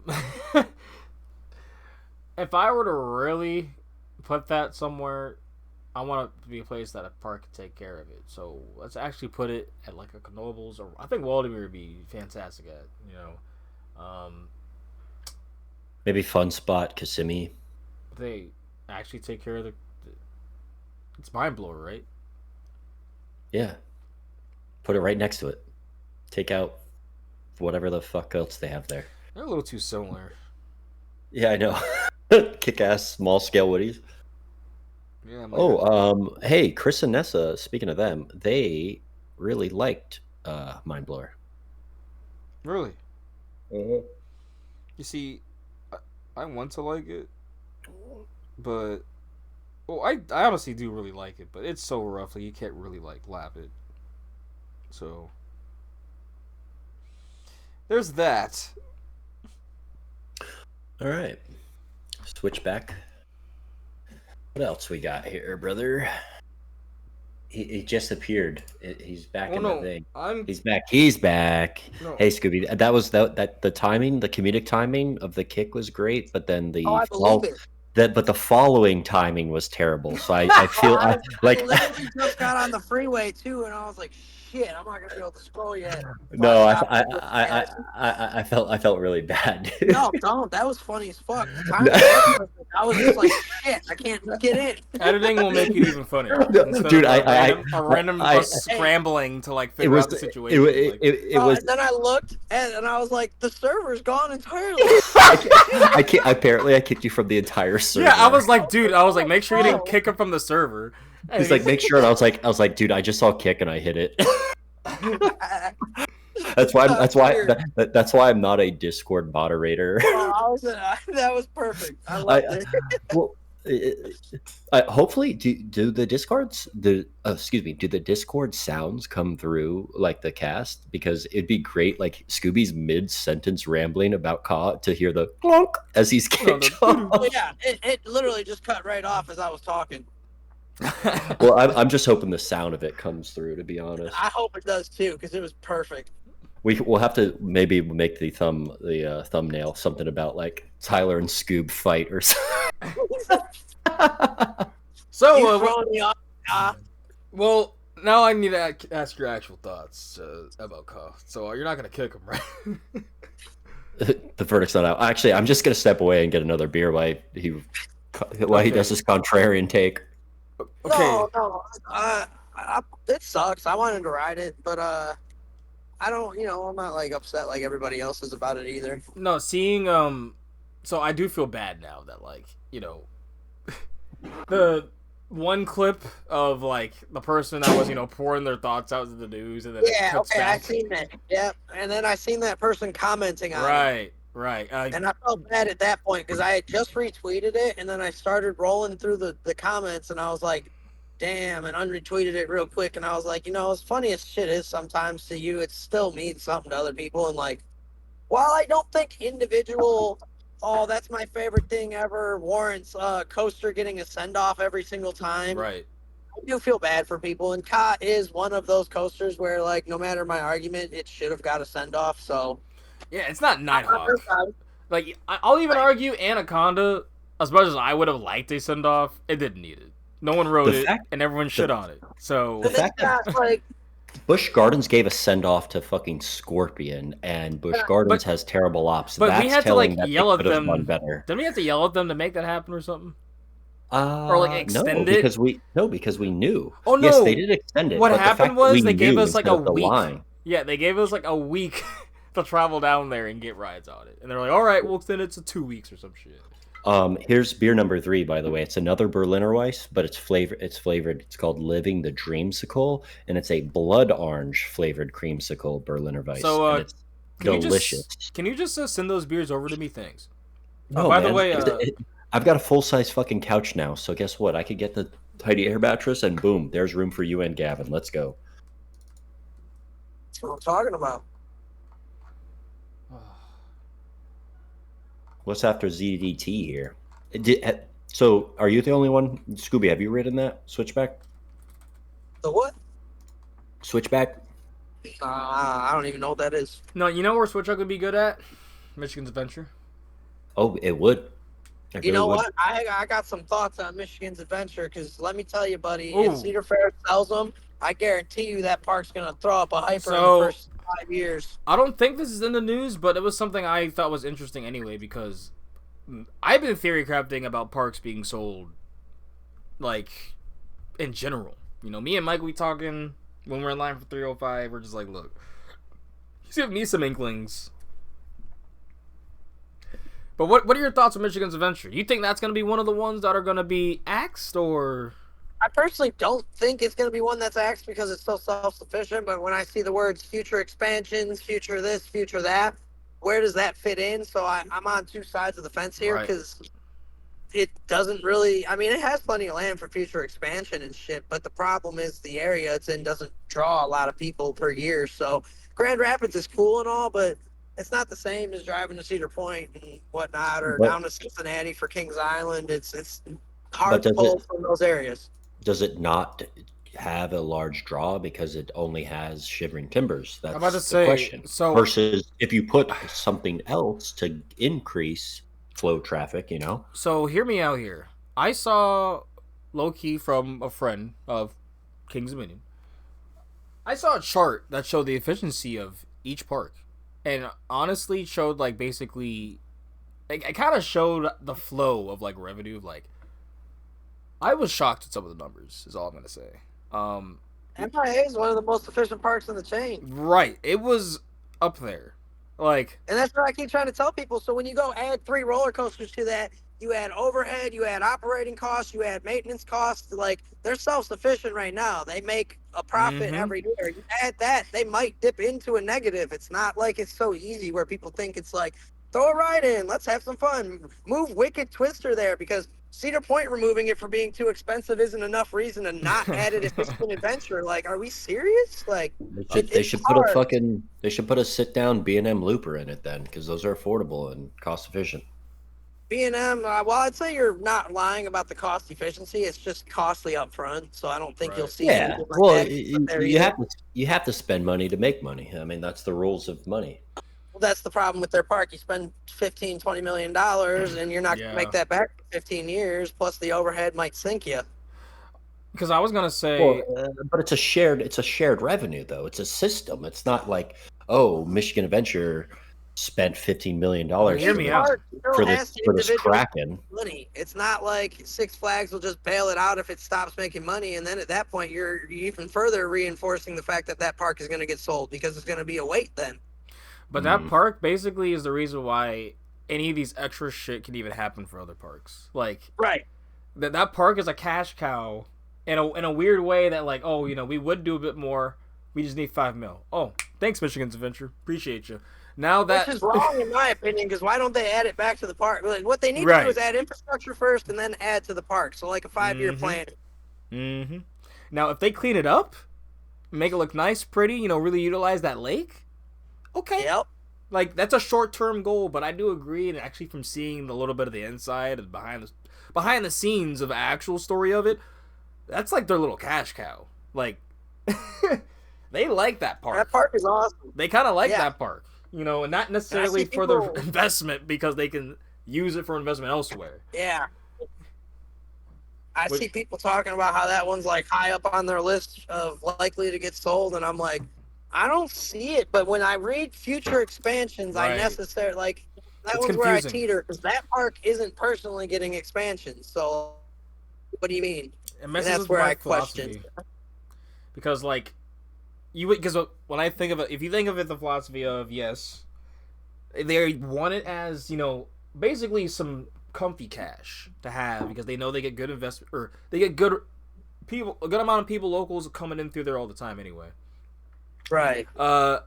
Or if they truly are trying to expand every single park, which I don't think they are, then yeah, that might not fit that, But to be honest, if they're you could flip the coin and say, we are trying to expand. We'll give something little, we'll give something little to Michigan's Adventure, but we're still going to use you as kind of that extra comfy cash, the comfort Personally, I'd like to see something like Lightning Run go to Michigan Adventure myself. Yeah, that would be perfect. A Chance GTX? Chance rides? Yeah. That would be a great fit. Expensive, just right down the middle, you know what I mean? Or single rail would do fine too, I think, there, because it's not overly busy and it would add a new element to what they've never seen before. They could take the closed down California single rail. I heard that one's a pain in the ass though and a maintenance nightmare, so I don't think you want to add that at Michigan Adventure. I heard that one tears itself apart because it's so yeah. But I don't know, I could be wrong. Everyone has their own theories on what happens at rides, so you never know. I just heard that was like the worst of the single rails or whatever. I just scared my friend because I accidentally sent him a Discord link to the chat, and he's like, "Dumb question, but is this legit?" And then he sent me an actual security question, and I was like, "Hell yeah!" Is that him? The Prim join. Prim, yes. Yeah. He's the man that made the logo. Oh, nice. I've known him for over 10 years now. Oh yeah. We were scrambling to get Scooby back, and clearly made some oopsies there. No, that wasn't an oopsie. That was totally intentional. Tyler, just so everyone on the podcast knows, Ty texted me after he kicked me and said, "That's what you get for talking shit about Ka forever, bitch," and then kept sending laughing faces at me and stuff. I said, "Next time I see you, bitch." Yeah. He said, "I'm about to show you an implosion." I'll implode your ass. I'm gonna say, did your cheek quiver? Or did you feel a twitch or anything at bro, 6:59 a.m.? I woke up to the biggest left ass cheek cramp of my life. He texted me this and told me that too. Also, I'm not gonna put anyone on blast because they're a relatively famous YouTuber, but at the Tampa Stumble, with the known ass cheek tattoo situation, somebody said, "What if they implode your ass instead of Kingda Ka?" And I was like, "All right, that's really fucking weird thing to say," and I walked away. I remember who that was. Yeah, I was like, what a weird thing to say, and I walked away. I mean, that was really fun. What if I implode your ass? Yeah, what if I implode your ass? Yes. And I was like, all right, see you later.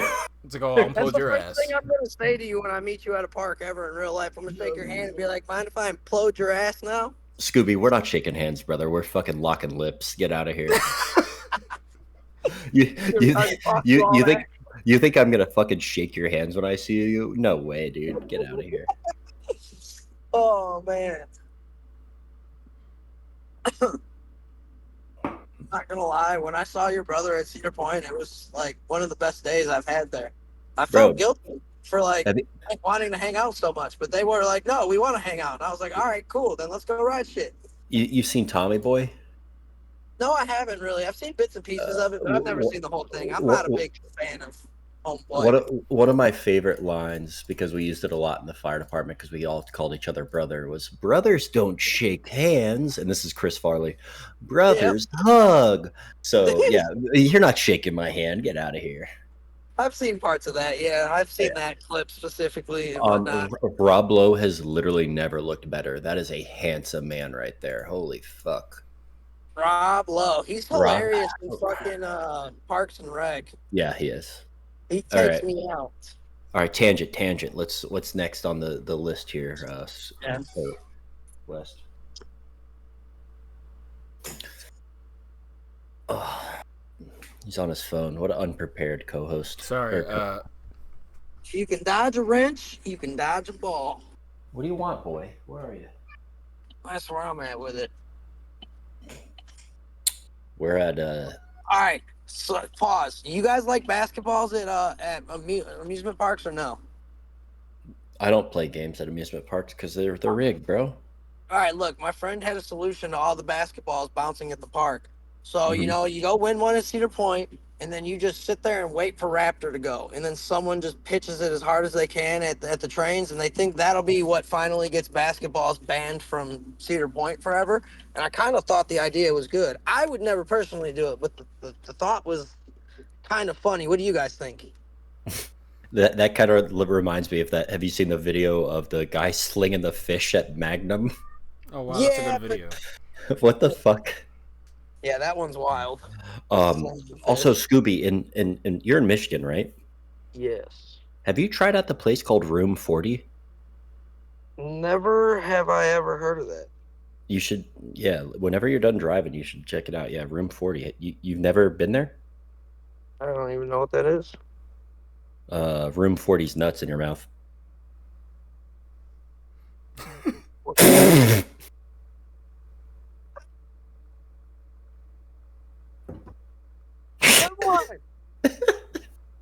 Fucking clever, pal. I once did one of those D's nuts jokes to a captain at work, and like you kind of like don't really fuck with them that much, but like it was so hard not like he walked into it, or it was like a Joe Mama joke or some bullshit. And it was bad, and it was like, oh, it was so good. All right, so All right, I gotta get off real quick and call my mom, and then I'll be right back. hey, and he needs to invite Stacy because she's honestly so cool. All right. So Sorry, I'm back. yeah, I'm back. I got you. What do we got? We got the walk-on availability for Guardians of the Galaxy. A lot of Disney adults, because they're elitists, were complaining. And I, as somebody that hates the gatekeeping, that was that bullshit. I could never figure it out. I'm so happy. Apparently today, first busy weekend, it was pretty rough, 3 hours. But you know what? That's Epcot's fault for not having any good rides besides that. So yeah, Guardians of the Galaxy now a standby queue. Hey, get your mama on here, bro. Wait, is Stacy actually coming on? That'd be dope. I'm get in the car. I'm not sure she's gonna want to be on Discord when she gets right off work. So I'm probably gonna hop off. But Well, if I and when. 40, and you Did you got ask, me. did you ask her if she's heard of Room 40 yet? No, I haven't. I haven't seen her yet. I actually looked it up while you were asking me about it, and then you said your joke, and I was like, son of a. Like, I actually looked up, like, Room 40, Michigan. What's that mean? Room 40's nuts in your mouth. You got me. So yeah, Guardians was kick ass, and their queue. I don't know if you guys watched Desi Rides. real So quick yeah, what do tangent. you guys think about? Yeah, let's stay in Florida. Get all that out of the way. Let me tangent back to my trip report, which is like an hour ago. I met up with a YouTuber that I used to watch all the time. Um, fuck, I guess I should have had this on deck. He's really tall, and fuck, we went through security together and we were chit chatting. Wait, you were chit chatting with who now? I'm trying to figure out his name. A PC Dev. Um, yep, here he is. He was there for the new interactive wands. Yeah, PC Dev. He's universal based, but he does a lot of really good POVs for haunts. Um, Wait, that's dope. Planning to move? Join Wait, the yeah, Business Alien family. so I noticed him. wait, I was real like, quick. this looks like the guy I follow, and I kind of I was like, hey, PC Dev, and he didn't say anything, and then I said it because I looked him up, and I was like, yeah, no, that because I face blindness, I was like, no, that's for sure him. So then like I got closer, I was like, hey, yo, PC Dev, and he turned, he kind of brushed it off a little bit, and then I like chatted him, and he was really cool. Um, Nice.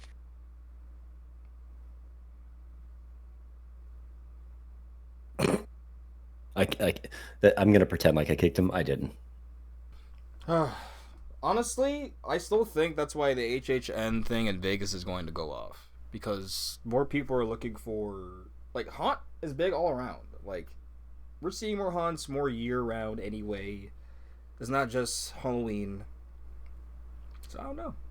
I don't know. But what are y'all's thoughts on the Guardians? I'm happy. It's for the best, man. It's gonna be awesome. I mean, Tron's been this way now, and there's no reason it shouldn't be. It's silly to gatekeep it. Like, imagine being like some random like European or like Asian family, coming across the fucking ocean to vacation, and then you go, oh yeah, let's go ride this, right?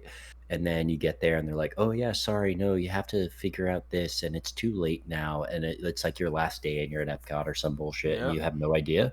Like, that's so stupid, man. Like, it's so fucking dumb to gatekeep that.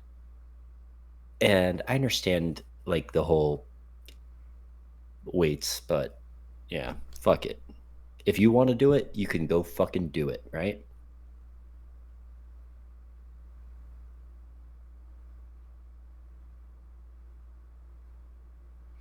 I have seen wait times be like not bad at all. The shit's like what? Um the most I saw was like an hour and a half, but it'll go down. Like it'll go down to Yeah. like average 45, 60. No, yeah, I was watching my friends all day there. Even the very first day, which of course all the weirdos that have to be first. Yeah, like the times were fine. Absolutely fine.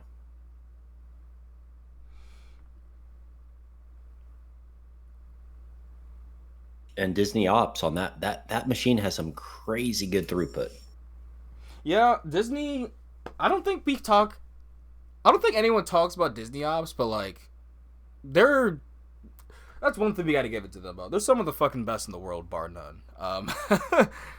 And they better be, with how, ridiculous some of the policies, like how intricate all the ride systems are. They have to be pretty.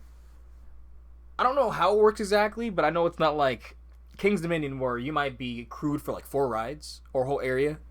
Like those rides are so intricate with the systems and everything.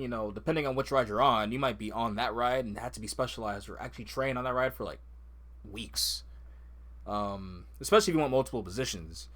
God forbid you're on something like Rise where you're also an actor as well. Yeah, their ops are awesome. I will say, I wish there was a way that we could know if like there was less screens going in Flight of Passage or something without having to like get told on like the website or something, like, because that's when it gets like bad on Flight of Passage. But it's not the operator's fault. Like they're still moving things as fast as they can. So, what else is on here? Let's actually chug on through. What's else is in Florida though? That's what I wanted to know. The Oh, Epic. oh yeah, Epic. Oh yeah, I mean, obviously we're gonna go about Epic, but let's get all the bullshit like Like family.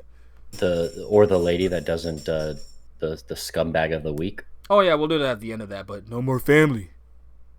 That's not Florida, but Oh wait, it's not Florida. My bad. Universal. Ah! Fast and Furious Supercharged is closing forever, but I guess honestly, I'll take it as Orlando because I could see that easily happening to the one in Orlando very soon. Just saying. hope so. Trying to get all of this out here. Oh, bro, the SeaWorld lost the plot. Yeah, SeaWorld has lost the freaking plot. You saw it? You see any of that? Which SeaWorld? United Parks, yes. Your stream's paused, so I don't know. Yeah, because I'm looking at what they were. So you know how every time Mike was saying what he said last week, low key, United excuse me, Busch Gardens Tampa's really looking at Epic Universe's success to see if they're going to do the retrak for Kumba. Mm-hmm. Oh, here's what they said. From their quarterly earnings this morning. So, or not this morning, but this was 26th, so probably a week ago. We've gotten a lot of questions about Epic Universe, but bullet points wise, they said we are excited about the opening of Epic Universe, our new neighbor. We expect Epic Universe to be a great park and a great addition to the Orlando market. We expect the opening of the park to lead to strong visitation to the Orlando market. That's basically what you said with the first one.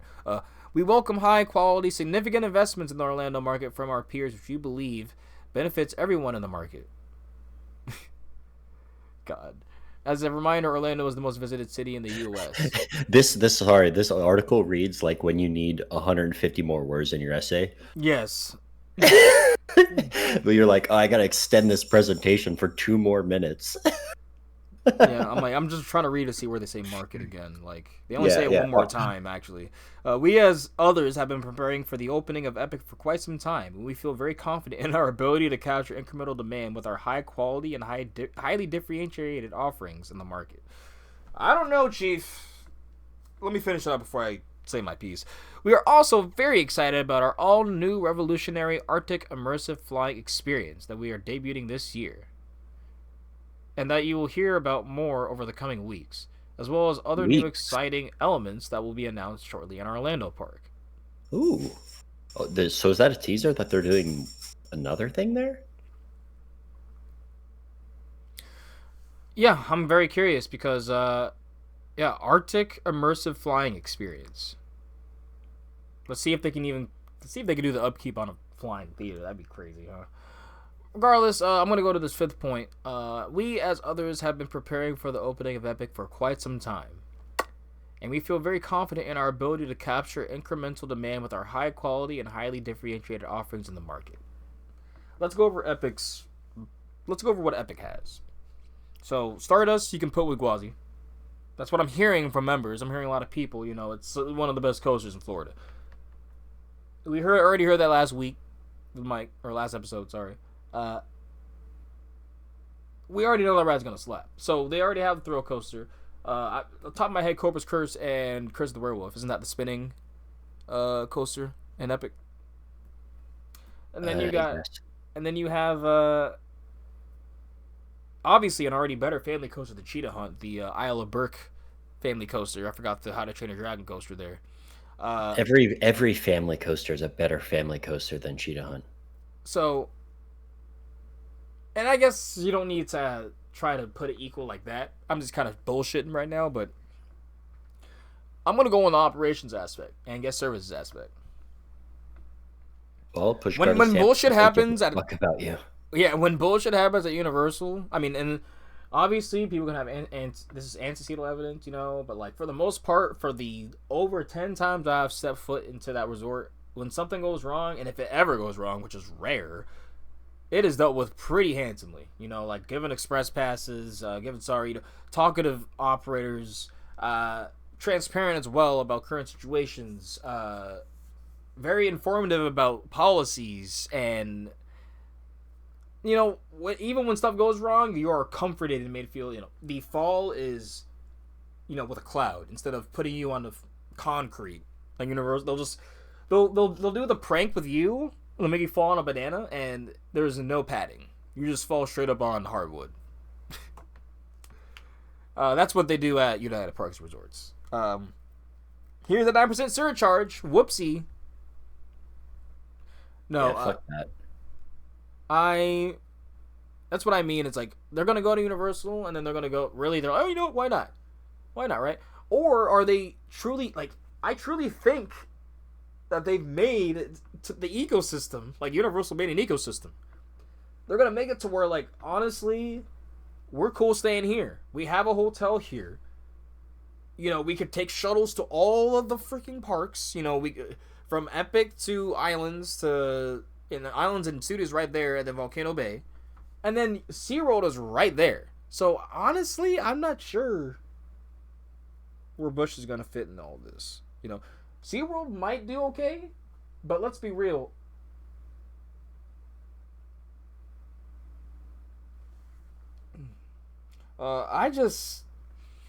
They need to work on the operation and guest service aspect. I think rides subjective. I think they honestly can stand up and be like, hey, we're a coaster park, straight up with all these themed experiences. Mako, Manta, Pipeline, Piplini, Icebreaker. Peeplini. Like that, if they really want to differentiate that aspect, sure. But I hope when they walk in that it's not just a bullshit day, like a classic SeaWorld day. But that's basically what I'm worried about. Will they be able to stand up to a standard that, we're excited, we've been preparing for this, we can kind of see that in just additions. Everything else, we don't see that necessarily, the value is not matching, what you're making us pay for. The experiences have been lackluster. I'm curious, if people are gonna be, not worried about it, or if they're just gonna get like. I wonder if it will actually bolster. I think it will, for the most part, bolster the first few years, and they're gonna rely on that. But I don't know. I don't think it's gonna be a family's gonna be like, hey, let's hit SeaWorld when we go to Epic. Like, I don't think that's gonna be like something that's on the radar, or just like added as for a lot of things. But I don't know. What are your thoughts? What do you think about United Parks and Resorts? Thoughts here. So, I mean, I want to go off of this link that you read off. Oh, you just left. I think it's pretty cool that they're a revolutionary Arctic immersive experience, flying experience. Yeah, I wonder which park that's going to. I'm pretty sure it's SeaWorld, but yeah, that is SeaWorld. No, that's known. But it also says, as well as other new and exciting elements we will be announcing shortly in Orlando. So that means not only are they dropping, we already know about the flying theater, but they're also going to be doing something else new and exciting elements. So that's cool, especially since every single year they've added something. So now that I'm reading this, they've done Icebreaker, Pipeline. Yep. Penguin Track, Flying Theater, and then apparently we're going to know in the following few weeks something else coming to Orlando. Like, holy fuck, Orlando. I mean, fuck their 9% and fuck everything they've been doing that's terrible. But that sounds pretty cool. I mean, maybe they do something with Journey, because that ride's kind of been dilapidated / rotting. That would be nice. So yeah. That's my take. Now it makes me wonder, what is the last true investments to Busch Gardens Tampa since Gwazi? Phoenix. That was it? Just Gwazi and Phoenix? You also had Serengeti Flyer. Okay. and then the removal of Scorpion, I was about to say the removal of Scorpion, and then, which is a negative. but even then, I'm thinking like since 2020, fucking since 20, no, Mako was 2016, but I'll say, Okay, that's pretty Let's be real. Like, but let's I'm look at just saying the Michigan investment. Adventure Okay, but like the or a investment lot of of Cedar SeaWorld Fair. Orlando to like other parks is like crazy. Well, we've had what? Emperor. We've had And then now what? Because if you remember, Emperor had like a ride before Emperor. They had a ride that was like a gimmick, like with that weird Skyline Twister coaster. which one? And remember those weird like Mobius loop like Those things shuttle? that didn't work. Yeah, they didn't work. They took them out within 2 to 3 years. Maintenance nightmares. Like that was the last thing before that. So that was basically saying, "Fuck it, we'll go with B&M. You're reliable." There's no dive in this area, which Emperor was a good choice. I'm not shitting on Emperor. Give the operator some shade, please, because that is cheap. I'm sorry, that is some Mr. Krabs cheap. But Money. like seriously, like no shade. And I apparently it's more common in NorCal or like areas like that to not have like covers or anything. Still, Eel didn't have a cover. Like it had a cover for the queue, but the actual like operators and stuff were standing out in the open. No shade. I was like, what the fuck? In Texas? That is abusive. No, like you could at least give them parasols, like parasols. Excuse me. You can give them like cover umbrellas. You know what I'm saying? Yeah, you don't want them flying away like Mary Poppins, so no parasols. But yeah, you can at least give them cover umbrellas. But no, just let them roast. I wonder if they even give them sunscreen. Speaking of which, my Planet Coaster Park, one I just finished, like Willoughby experience. Most motherfuckers been sunburnt. I need to figure that shit out. That's my only issue with my park right now. I think I just need more information desks for them to get them pick that shit up. But expect that stuff on the page. I haven't forgot. And expect our brother's peak, because we've been making some peak in that park. Shout out to Jordan for that GCI. That shit slaps. The Soul Herder. So it's so funny. Jordan's been theming it like really heavily, and he's like, "This doesn't fit the concept of our low budget park." But Yeah, he's so we been kind of having moved the budget to like mid budget. well, it's one of those things where it's like, oh, maybe this is like the successful, like we've had X, Y, and Z do really Right. well. That's what we said. We said that I this is like this is one of our last editions, and this yeah, is the clearly growth we have expansion. money. Yeah, honestly, I want to see the rides. You guys add some queues and stations to all the rides, so you can open it and just see. Because he was Yeah. showing me the update with like how Planet Coaster 2 actually like the people don't beeline it, and get Yep. congested. They The actually the like guest flow is so yeah, good the now. guest flow actually makes sense, which is really Bro, my cool. parks actually have every fucking ride being used. It's insane. Yeah, Like yeah, that looks what? that looks like a huge What? It's fun it's addition. crazy that it took them 10 years of coding and developing like endeavors to get to that point. But I appreciate you, Frontier, so much, because like Mhm. the parks feel so like I see them doing everything, like everything, bro. Like they're at every single ride. They're buying food. They're going to information desks. They're going in the restrooms. They're like they're doing everything. It feels like the true diorama that you built. Like that you wanted to see. Uh, that was a stellar change.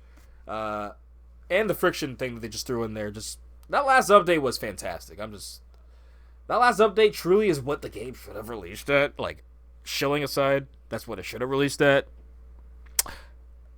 But the game's really good now. So if you were holding off for some reason, yeah, I would say it's a great time to jump on in. Do you know if the game's still crashing for you or having weird stuff for you, or has that been fixed? I haven't. I can't. It's one of those things where I'm bad at it now. Like it's like a lost art. So Well, when you're like when you're behind the eight ball, like I just don't care to try. Like I feel lost. So yeah. we'll just make a sandbox and just do what Antonio does at his house and have a whole table full of nano coasters. We'll just do that with the sandbox. Dude, I want to make my Iron Gwazi Nano Coaster of Kalen so bad. He was featured on some Dude. local news recently.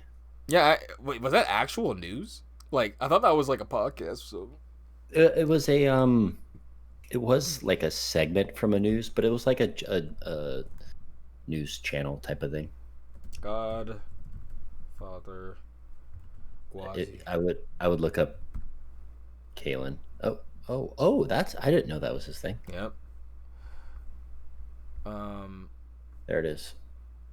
Oh. No, it's underneath here. Also, did you see that shirt? What? That shirt right there. Fear the bro. That shirt's amazing. Yeah. Wait. That's an early shirt, huh? That was when it was like original Gwazi. Yeah. That's a Kumba, Montu, and the two Gwazis. You already missed it. It's way up top. Go up. I guess it was It's right. It's right under the video. Right there. Oh, Visit right here. Tampa Bay. Yeah. Oh yeah, I do. Yeah, he was on Visit Tampa Bay. I wonder how fucked up he was in that interview. I don't think he was. I think he was sober for that. He seems pretty sober for that. Oh shit. I don't know why. I just love imagining like people that like love getting crunk. Like imagining like Dude, he loves getting crunk. Like imagining in positions like that, like they're low key getting crunk. But like I'm not even the person to do that either. I'm just like, yeah. If you ever see me being interviewed for something like that, I'm probably sober as well. Unless it's like I'm obviously on like a stoner cast or something. Yeah. Like, or like Snoop Dogg is like, yeah, yo. Yeah, like you just like we just go over and like, okay, cool. Like for some reason you're on the cast, all right. So,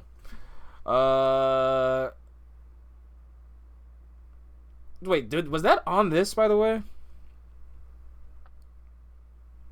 No, What? that was not. So, so apparently Universal Parks and Resorts thinks that an executive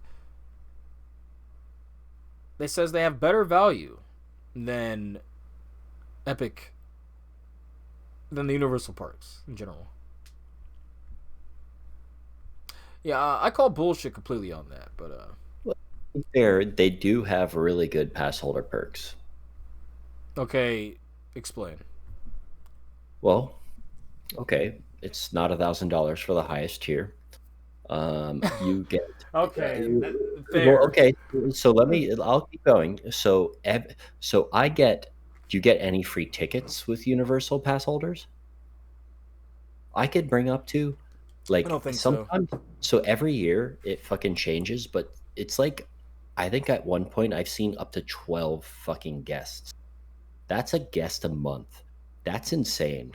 You get free animal encounters. You get higher discount of food.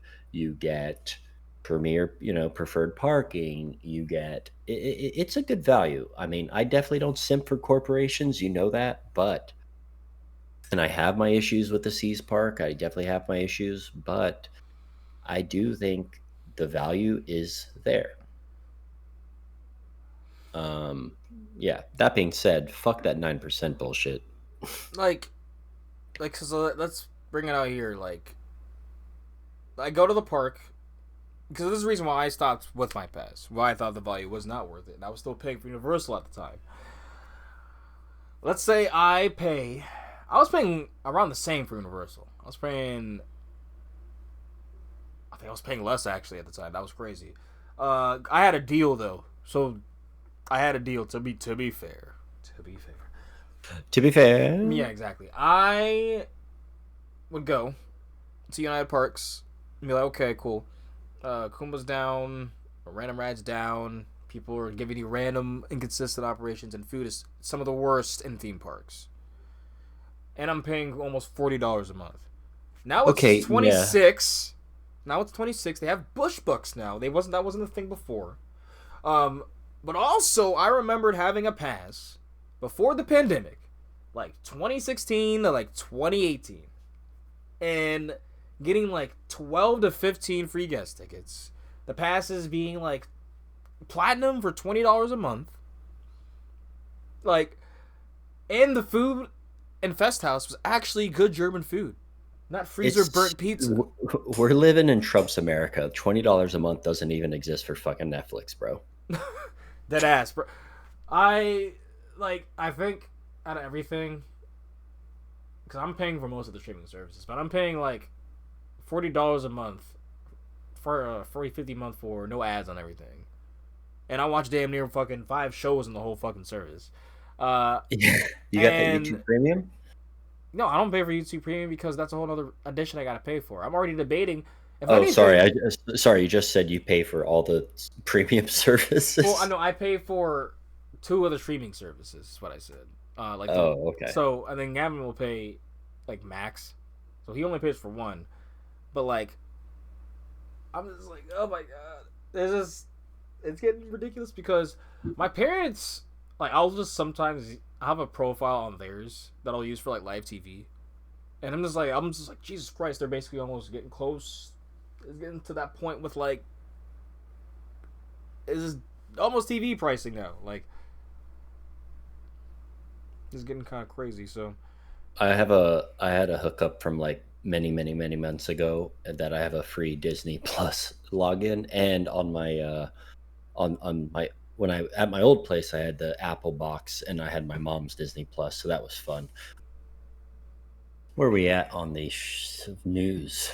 it's funny because I'm looking at well, we were just talking about something that I'm looking at on Twitter, and obviously the best person to look at unbiased Is Wallenballen. universal news is Wallenbone, but he even put out his 4 hours ago, put out parks whose attendance will suffer the most from Epic Universe opening, and he put Animal Kingdom. I'm sorry. There's I no park suffers from more people being in the area. okay. By the way, I can. I'll debate that, or I can't. I don't know if I'm kind of on your side, but like I can see the other side, but I'll get to that after this. But Animal Kingdom, SeaWorld Orlando, and Epcot. Now, there's more to the tweet, but I'm sorry. What correlation does Animal Kingdom have with Epic Universe?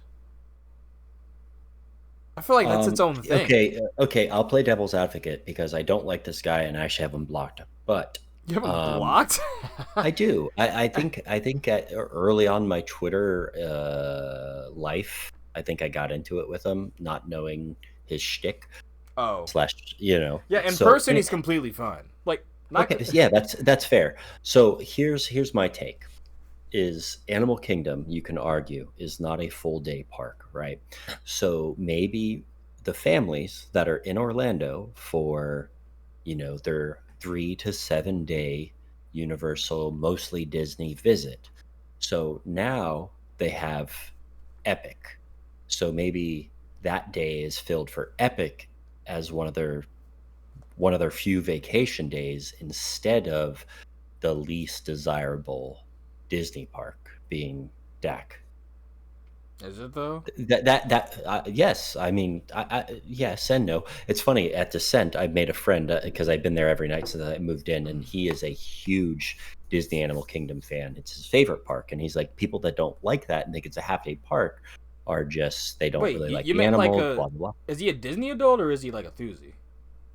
He's definitely not a Thuzy. He's a hybrid. He's kind of a Disney adult. Dude had a fucking. This is a grown straight man, by the way, and he had a Belle, like Disney Belle Princess scented hand sanitizer from I don't know the Bed Bath Body Works, one of those smelly shops. Which I saw on a post. Somebody was like, "Oh, I don't like any of the flavors," and I was like, "Yo, I fucking love that Bell shit." Because he spilled beer on me, and then I made him give me his hand sanitizer. So I could see that. I understand that take. I could see Dax. I mean, Dak has always had low, uh, lower. I'm trying to look up the numbers for 2023 because I can't do 2024 unfortunately yet. Hopefully in a few months when the new index comes out from TEA. But Dak was, where was it worldwide? Wow, you might be right. You might be honest, Amir. I can't fucking find this shit. I can't even see it in the top 25. Magic Kingdom did. Disneyland, Studios Japan,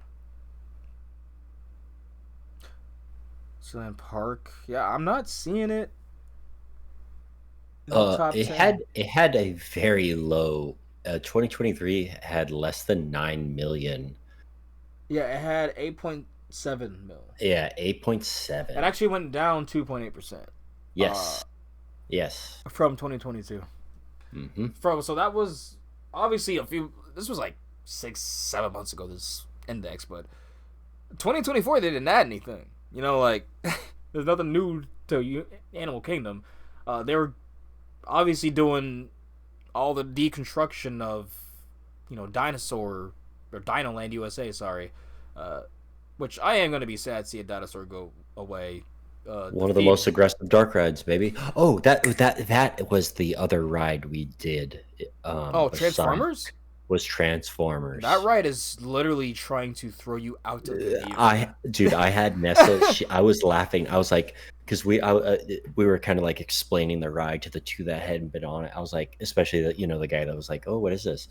I was like, it's just kind of nonsensical action after action. And dude, so I was kind of paying attention to nonsensical action. So Optimus Prime, when you first meet Optimus Prime, he screams up on you, right? And he's like giant. He stands there in front of you. But like as he's pulling up, there's just like a random explosion. I'm like, did he just fucking crash into a fucking gas tanker or something? Like, Yep. why is there an explosion coming from him? Like, what the fuck did he just do? Like It's you don't know. Like you have to ride the ride like 6 times to truly get what the fuck's happening in the story, and then you yeah, realize, oh, there really is no story, just chaos that you're going through, seeing as an it's Autobot. pure. There's the only thing more chaotic is like Scooby shit talking Kingda Ka. But yeah, it has. I guess you're right. It might have fallen off because I'm shocked. Disney's California Adventure has more. Like shit. Universal Studios Hollywood has more. Granted, that's the only Universal park, in California, SoCal. But I do want to go there next time I go to SoCal. I am very curious, and obviously, by the time I go, Fast and the Furious will be open, and I'll be feeling very family by then. Family. What if the queue is literally Velocicoaster with the Velociraptor harnesses, and it's just Dom Toretto with his head sticking out yelling "family"? It's all John. Mr. DNA Mr. Hobbs and DNA Shaw. popped. Yeah, isn't Yeah. Jason Statham in the Fast and the Furious too now? Yeah, dude, But didn't he die? it's literally the Expendables, but with like 25 seconds of car racing. Like instead of Mr. DNA, it's literally just fucking Tyrese.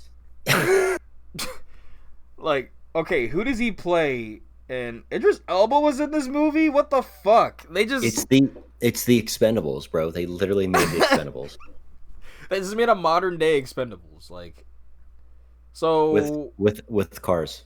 oh, but this one was an action comedy. So this one seems like it was like actually leading more into like the campiness of the whole series. They are camp. Yeah, but the last ones don't realize that they're camp, so they're bad. Besides F7, F7's really good, but for like action junk food movies go. But when you have 9, which is more than my niece can count, when you have 9 movies, you know there's gonna be dog shit, right? who does? Who are They're the probably gonna characters? Like they're probably gonna make like whatever number they're on the next one of some CGI or AI version of whatever the dead guy. Who's the guy that died? Brian. Chris Walker, is that his name? Paul Walker. Paul Walker, yeah. Fuck that guy. Honestly, he was a pedophile. Fuck him. What? Dude, look up his dating history. Bro. Look up Paul Walker girlfriends. That dude's a pedophile. Fuck him. Oh.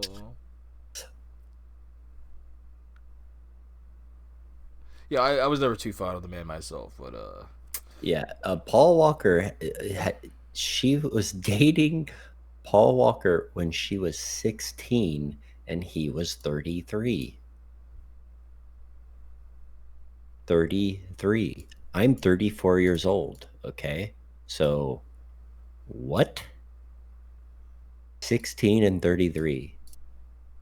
I'll repeat, 16 and 33. Dude's a pedophile. Let's just call him Paul Walker the Coaster Dolphin. I am crying.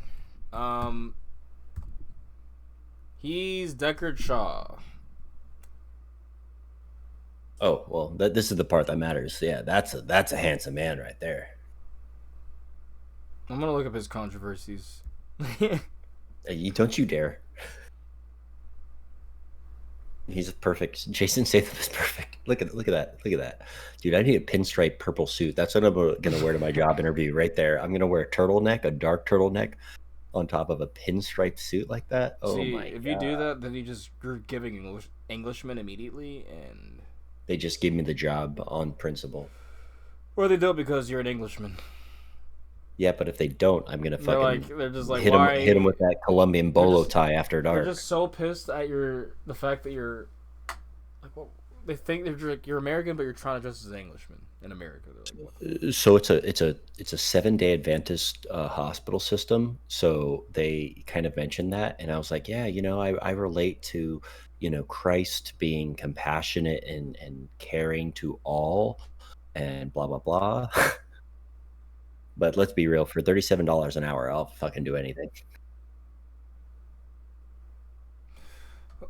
What else Where did are we I on? say here? Realistically, GP audiences are not going to split their week-long vacations in between the two resorts, and they will have four main priorities: the new park, the castle park, Harry Potter, Star Wars. Anything that doesn't get in with those priorities starts to get sacrificed. That's not a bad. It's not a bad thing. So it's not bad, but like, they need to truly go into Coaster Capital. If anything, I could see a Giga going to SeaWorld before I could see it at Busch Gardens.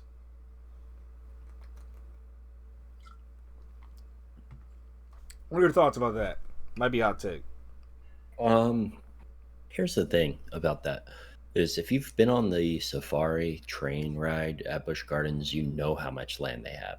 Obviously, there's animals out there, so certain things you can't do, but a train goes through it, so I don't understand why you couldn't put a Giga that doesn't necessarily get too low. There's plenty of room for Gigas. Plenty. I kind of hope they just kind of say, hey, you know what? Congo River hasn't been open. We're kind of kaputting it. Maybe use that station. Maybe use that queue. Imagine putting a Giga back by Kumba. That's a combo wombo. I mean, to be honest, that's Kumba's issue. Is they have nothing back there. As soon as they put something back there, God forbid they actually make a land that's coherent with it. Oh wow, people ride Kumba. You have to walk so far back and out of the way to get to Kumba. It is coherent with the river ride being open. But it's a river ride. You know what I'm saying? It's not like a main pull. To the area. Pantopia. The reason why Phoenix and Scorpion, they had Scorpion. The reason why the whole area is bustling because it's the main hub that stretches out to everything else. So, and then Guazi's obviously at the front, so people are seeing a big 200-foot coaster, they're gonna go there. They don't think after walking around, like, hey, we've hit Montu, we hit Cobra, like, let's get some food. They go to Pantopia. There's nothing around. Maybe if they're thinking, oh, let's get wet. If they have a water ride so we can cool down, they'll look on the app or find a map somehow. Because getting to the map on the app isn't even easy. So, yeah, it's like they need more maps for having. That's one thing. Okay, if you're gonna have a confusing layout in your park, have more maps in your park. Because I'll be so confused, and I have no clue where any map is. And then you have the United Park situation where trying to get to the map on your app is like 7 steps just to get to the map. Yeah, maybe more arrows and stuff going around the park. You'll see them, but you won't see them too often. I just think if people are told more, and granted, people don't read anyway, but like, the more you put up when they are reading, when they are wanting to pay attention. All right, yeah, over here they say Kuma, over here they say food, over here they say bar. I think that's the main issue with Kumba, quote unquote, lack of attendance. Because honestly, like, there's times where it's walk on and there's times where it's like 30, 45 minutes, you know? I will say this is kind of Anaconda effect, though. Like, there was moments I saw Anaconda get kind of big lines, but for the most of the time, no one was at that thing. I'm being 100% honest. No one was at the ride. You know, and whenever they got off the ride, they asked why they got on the ride. And King's Dominion was not going to do a Loch Ness Monster treatment to Anaconda out of all rides. So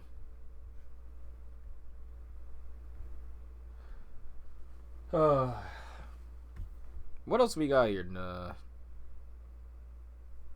Yeah, I don't know. I'm itching to go for a walk along my lake right now because I'm drunk and it looks lovely out there. Drunk, bro. I'm just.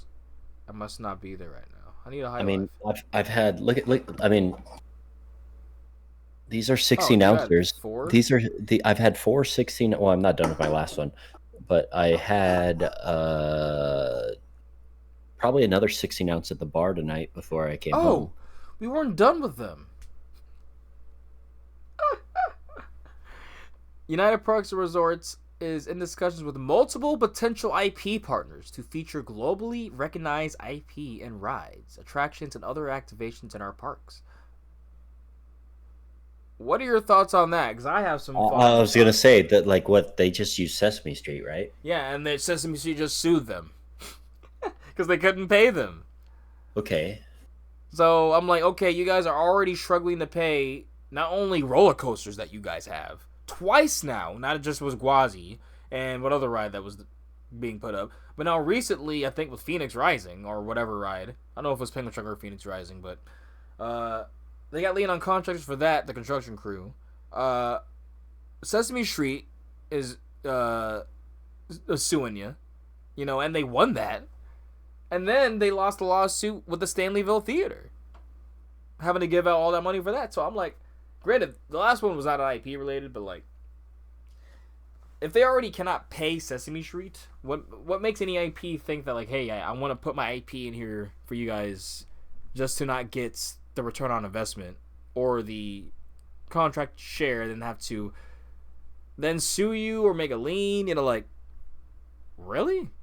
Like, I don't know. I think the most they'll go is food. You know, I think they'll maybe have some food and beer partners. No, I can see that too. I would be very shocked if we saw like what's his fucking name, Bluey or some shit like in the park. You know, like. That's really funny that you just said that that SeaWorld is suing them, and then if you read read what that says. Hopefully the potential IP partners will take a walk around Sesame Street before any contracts are signed to see how well SeaWorld is taking care of the Sesame Street IP. Surely viewing the broken effects and decaying facade will be evident enough to stay away from SeaWorld. Oh, I thought that was a SeaWorld post. Oh, that's satirical. No, it's SeaWorld Work Orders, which is a great account to follow. They basically talk about all the things they need to fix and is going wrong. Oh, I need to. Okay, let me get on that. That sounds. Yep. Work Order 0228. Each of the QR codes pictured below do not work. So if you go to any quick queue, basically at any of the main rides in the park, they just don't work. That's hilarious. What's up right now? So that was February 14th. So that was Valentine's Day. It hasn't been anything new here. That's really funny. But because... February 8th, they actually refurbished the signs after a while. Dude, you got to come back because I'm like I said, 2 years to do that work order though. That's crazy. So that was a sign that needed to be refurbished in 2022, and they finally did it in 2 years. So, and it looks worse. And it looks worse. Oh no, I was saying I was saying you need to come back. I'm less than an hour away from SeaWorld Orlando, so. I'll just look. They have membership drinking again, so I would definitely do that, and then ride some Peeplini and Mako to make them be like 20% better. But that's a drinking park. I'm telling you, man. That is a park where you are not some sort of inebriated, or if you're there sober, that park is mid as fuck. I'm not gonna look at all this, but go follow SeaWorld work orders. They it's great. It's great. They always be putting out what they need to work on. Also, Amusement Insider be doing it too. These are old posts, but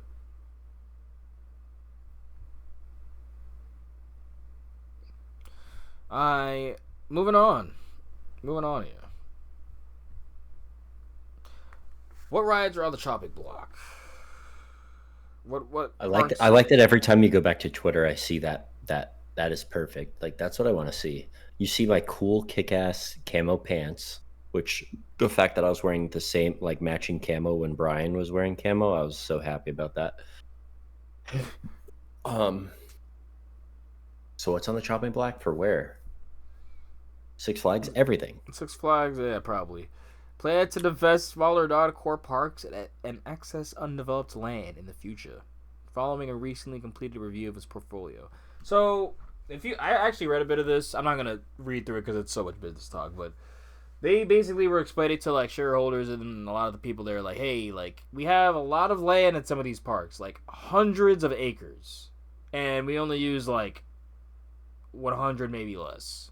So honestly, guys, like, we're gonna probably try to sell some stuff off. Like, we're not gonna use all of it, and you can make us some money, you know, and potentially sell it off to people that might, you know, work with us, you know, hotels, all that stuff.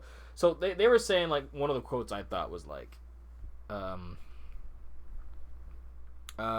this is quoted here. So, Six Flags Maysville Parks. We initiate a comprehensive review of our properties, including excess of underdeveloped land, with the goal of optimizing our asset base, narrowing management's focus, and reducing risk. We have completed our initial review, having identified properties that are less strategic and critical to our long-term growth objectives, properties that we would consider divesting under the right circumstances. These are including some of our smaller, non-core parks, as well as excess undeveloped land that isn't critical to future expansions. More to that quote was, he says, example is a park in Richmond, Virginia, or whatever. We have like over 400 something feet. We have a lot of land. It's like too much, actually. Like, I don't know why we need that much land. Yeah, Kings Island also has a absolute fuck ton of land too. Yeah, Kings Island. Yeah, it's crazy because they could have made they could have put a giga there. Like, that is where it doesn't make sense to me, because like all those parks, their gigas were landlocked at the border of where they could actually put the rides, like the border of actual land that they own. So, and honestly, I'm not even sure that actually that is true for Kings of Media's sake. That is 100% true, because there is a street. Like, if you look to the, like, if you're going up the left hill and you look to the left, there's just houses there. And at first I was like, oh, okay, I thought that was like maybe like a security shack or something, power shack. No, you could literally drive, like, when you exit the park south, and you take a right, and you take an immediate another right after the train tracks, and just go down that road. You'll get to a point where you'll just like turning and see like a random house, like, and then it's like a gravel road and like a few random houses and like these like random like kind of desolate neighborhood. But then you look behind you as you're turning around and 305 is right there, like the whole lift. I know. I want to see that photo opportunity you were talking about the other day. And I was like, because someone told me about it and I didn't look it up on Google Maps before, so I was like, okay, whatever. And I did it like leaving at like 6 or 7 because I knew I was going to go into traffic, so I was like, fuck it, I'll just go here. And I honestly thought I was going to get shot. And I'm like, okay, like, maybe I made the wrong decision. Maybe, like, I feel like security's going to come here. So then I turn around, and then I'm like, oh, I see it. That was fucking cool. Yeah. But now I want to see it when it's orange. I will miss red and yellow, though. Bro, they should have just made it red, white, and black. Yeah, but we talked a little bit about it with Scoob. Michigan's Adventure, we think it's going to be okay. Airtime Traveler, they have a really good, they put out their opinions, which, by the way, they've been on a little bit of a hiatus because of because of just laughing stuff, Joe. But go ahead and follow they're honestly, it's timeless to me. Their podcast and stuff, because it's just going over the history completely of a roller coaster specifically. So Yeah, I don't like that they have a blue check mark on their Twitter though. what? I mean, what do you expect us not to get one day, or? I'm just not a fan of it. I mean, I could hide it even if I got it, but Exactly. well, why are you not a fan of a verified mark? Because a blue check mark just means you're paying a billionaire. I mean, we're basically paying a billionaire anywhere you go, so Okay, but you're voluntarily paying a billionaire that way because you know. Anyways, I mean that's a thing. for philosophy. I've been deep diving into it a bit again. So So we're looking at not going anywhere. Canada's Wonderland, Carowin, Cedar Point, Frontier City, Kings Island, Knott's Berry Farm, La Ronde, Six Flags Darien Lake, Six Flags Great Adventure, Six Flags Great America, Magic Mountain, Six Flags Mexico. I can agree with that. Besides Frontier City, what do they bring? What is at Frontier City? They're in Oklahoma, right? Yep, Oklahoma City, Oklahoma specifically. did you see the Six Flags Over Georgia with the new chef thing? Yeah, so to me, it seems like Cedar Fair is doing the rollout, like what they did with their parks. How they had executive chefs a lot of their parks, and now they think the parks that are worth having a chef at, they're going to do it there. Because literally, we have Firehouse Barbecue at Kings Dominion. That's the only Cedar Fair park, or Legacy Cedar Fair park, that had a firehouse. They put it out 2023, if I remember correctly. Great addition. Now they're having a firehouse at Six Flags Over Georgia. So I think that we're definitely going to see a lot of overlap in that sense. I kind of wish we didn't, because I don't want a lot of these parks to feel exactly the same, to be honest. That's what I'm kind of afraid about. Like, I want them to keep their identity, and like, I'm wanting, like, if they have a JB's at Six Flags and a firehouse at Kings Dominion, that's cool, like. But Well, unless the shared identity was really good, but obviously, yeah, it's not. I mean, it might be different because I know Grand and Grill at Kings Dominion is not the same as Grand and Grill at Kings Island. Like, they have a completely different menu. Well, like we they're talked similar-ish, about, but we all know the superior Cedar Fair Park is KD. This is the KD podcast, right? Like, where KD stands here.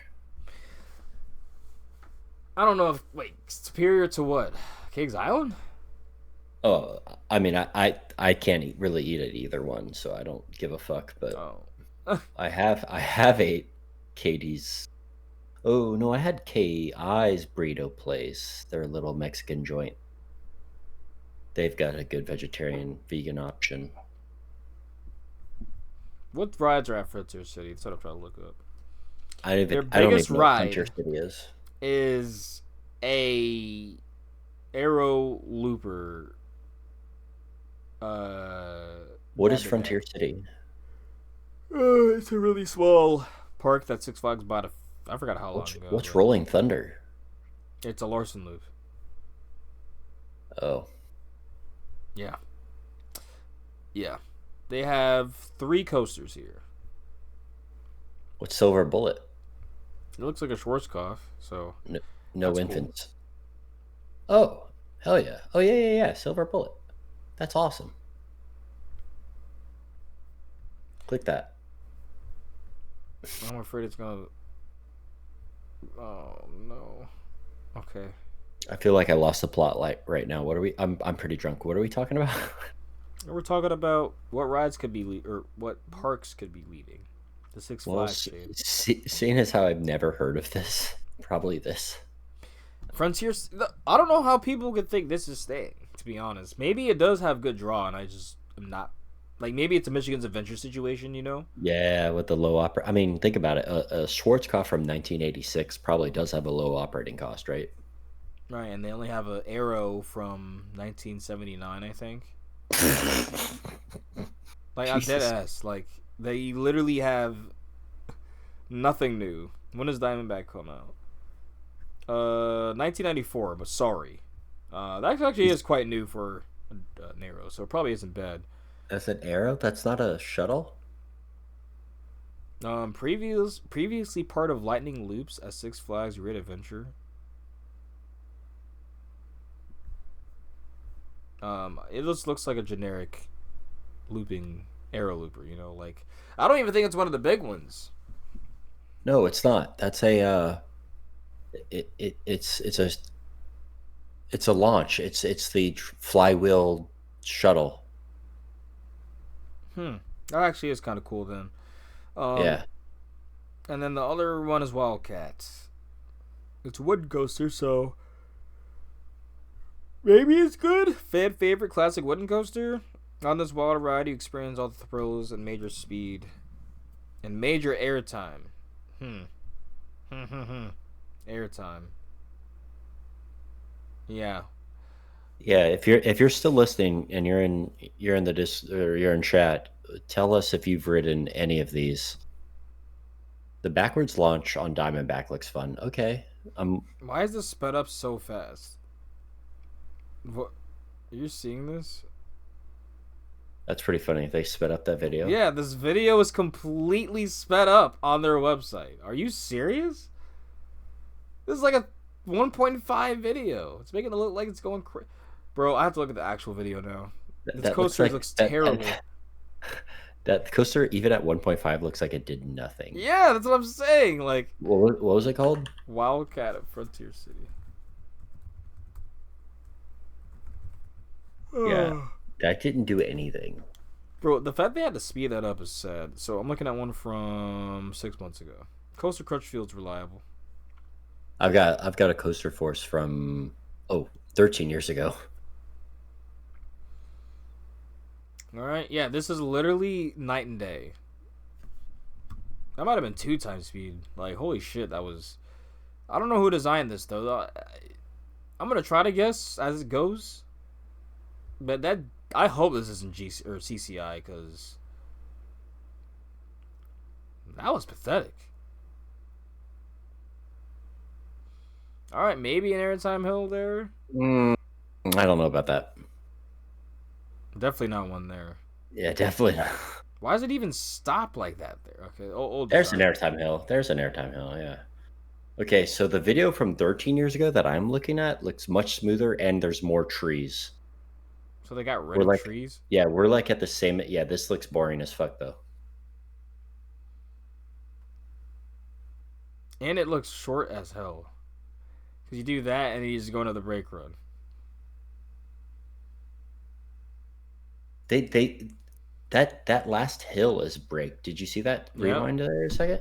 Yep. Yeah, when you go over that last hill, it's braked. How does that work? I don't see brakes on the track. That's weird. That ride looks trash. I'm not gonna lie. It does arm see that or get rid of that park. I don't know. Maybe they have good pull. Who knows?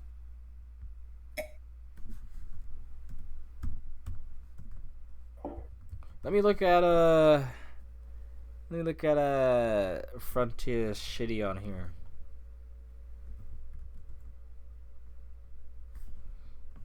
That's an OKC, baby. They said they have 3 operating roller coasters. Ooh, the Frankie's Mine Train. It's a Oh, Jesus Christ. Yeah, it's a Zamperla Baby ride. and Steel Lasso. Oh, they have a SLC. Oh man, this park is fucking. People are saying this is going to stay. Seriously? The operating cost has to be like $12. Man, are you making any money though? Like, come on, man. Like, what the fuck's going here? Wait, they have KD under unlikely but still possible after they just put retrak Grizzly and put Rapterra there. Who is this? What shit post is this? Who Yeah, I'm not sure I agree with this. After who actually scroll up, dissecting it now. scroll up. What is this? Okay, that's nonsensical. Let's be real. Let's see. Like, Frontier City, LaRon, and Six Flags Darien Lake are at a different category here. They are safe from being sold purely because Six Flags doesn't own the parks. They just operate them. That's why I wanted to read and elaborate. I'm like, there has to be a reason why. That actually is a good point. Yeah, but look they, at like okay, the but fact, they could just say fuck it. You know, we're like not gonna operate there anymore. You know, like yeah, the fact they have Dorney, which just got Iron Menace. Iron Menace and is doing fine.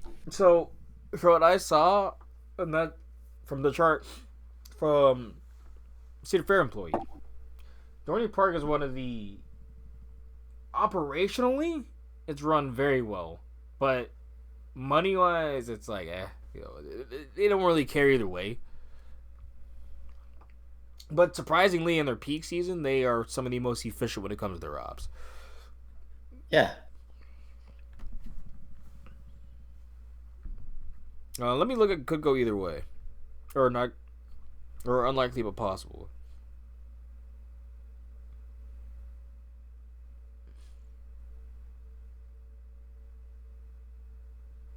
Kings and Minis is consistently lower. The Carrots and King's Island. You see, I have conflicting reports because maybe their earnings is less, but King's Dominion definitely gets more attendance than Carol's. And just slightly. Like, just the slightest amount. Like, I know I'm going to fact check myself before I actually say that, but, like, I remember talking with Mike, and it was, like, it was the slightest amount, and it's mostly because of the lineups.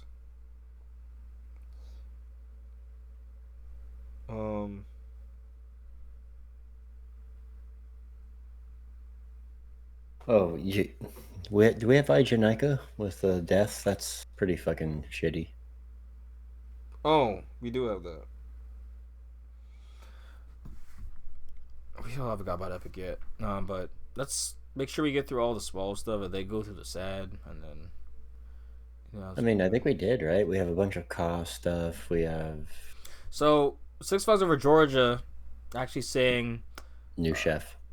Well, besides the new chef, there's actually some pretty good news here. Georgia Golden Rusher is first of several new rides being added to Six Flags Over Georgia. Untapped potential, very attractive park. That's what Richard Zimmerman himself says. Also, a few people are talking with someone who is the inside. He works at Six Flags Over Georgia. Gave a little bit of information about what is potentially happening.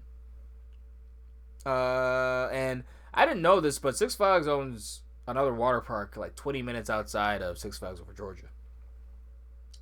So I think from what this is sounding like, it's talking with Thrill Culture, people who are more connected with him.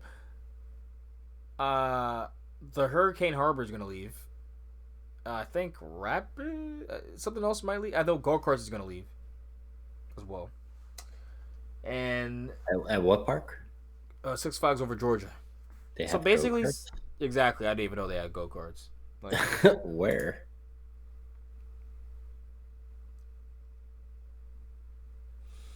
so Where are their go karts? I have no clue. I couldn't tell you. I really couldn't tell you.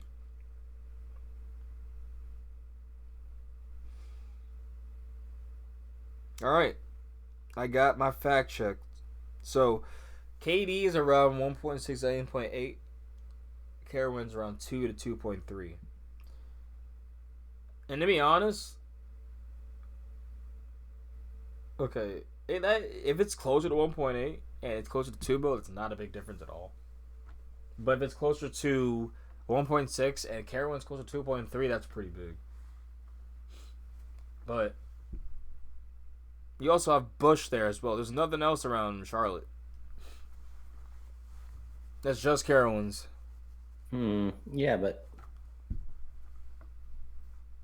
yeah, I guess regions are pretty spoiled sometimes, but like when you think of like when you compare like oh there's nothing close, but like in reality, like if you're in the middle of the country, it's like holy fuck, Yeah. you know? If you're in the middle of the country, or like in Lauren's situation where like you have to drive 7 hours just to get to Fiesta, Yeah, Texas. Yeah. exactly. Or yeah, you could even be in Texas, which has multiple parks, and still be away from parks, which is pretty funny. Mm-hmm. That's a big ass state.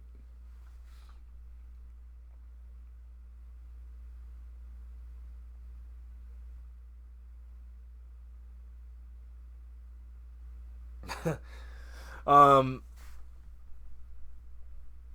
Fuck. Wooden coaster. Oh yeah, Silverwood ruined a wooden coaster too. They completely ruined it, and I don't care to ride Tremors anymore. Hmm. Tremors is getting big upgrades for 2025. So 2 train operations, great. Apparently the rides are running with 1 train its whole life. I don't know why, but moving from 1 singular PTC train to 2 GCI Millennium Flyer Millennium trains. Flyers. Now Millennium Flyers for me, I don't hate them at all actually, but PTCs are just better. I'm sorry, I will always prefer PTC. Yeah, Uh, yeah, they're some of the best to do it. Trains will be run on urethane nylon wheels, switching between 3 different possible wheel compounds to run on the most seasons and to reduce noise. Then no seatbelts will be in use. Huh. Trains are expected on site by April 1st. April 1st. Wow, how Yeah. how compelling of an date for them to be there.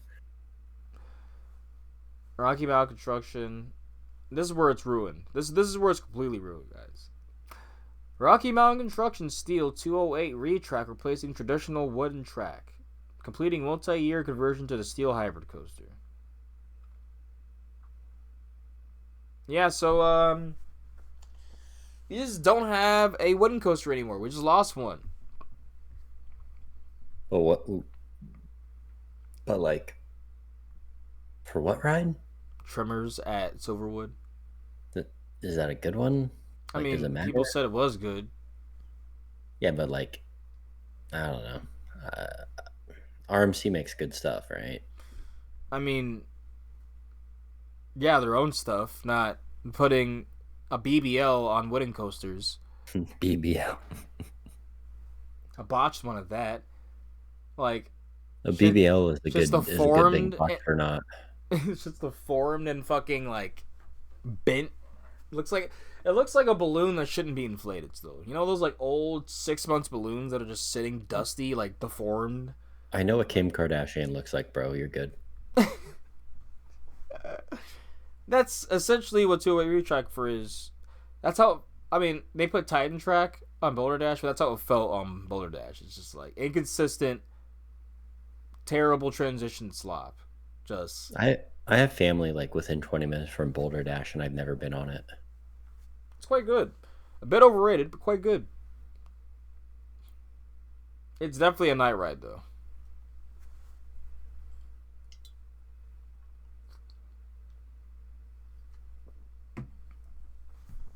So original topper track near roller coaster alley entrance will remain. Road and Troche will remain. Ending of the ride extended by at least 6 feet and reprofiled to accommodate a transfer track and storage building. A magnetic braking system added to the ride.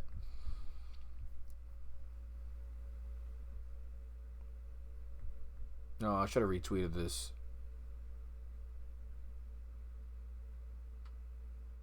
Yeah, he agreed. So I don't care how late this is a retweet. I'm retweeting this. Gravity Group Pre-Cut Track is the savior to wooden coasters in the modern age, and I will never stop talking about it because it's just facts. Pre-cut track from Gravity Group would have kept Tremor's character intact. This guy gets it. Dynamic twirls. Brandon Anderson. You get it. Where's the character now? If everything is just steel, where's the character? It's just an RMC now. You know what I'm saying? This is just an RMC now. You I know, love that you're such an old head about your woodies. no, oh, I'm such an like, bro. They just have 2 RMCs in their park now. Tell me that this is like a wooden coaster. It's not. It's just a shitty RMC now. Because it doesn't have nowhere near the dynamic elements in RMC. Like, get the fuck out of here, this fucking pre-cut track. Or, not pre-cut. We need the pre-cut track. Get the fuck out of here with this Titan track and 208. Okay. This shit is buns, and not the good ones. They're not some hot honey butter buns. Not some Venom buns. No, they're not Venom's buns from Marvel Rivals. They're not just caked.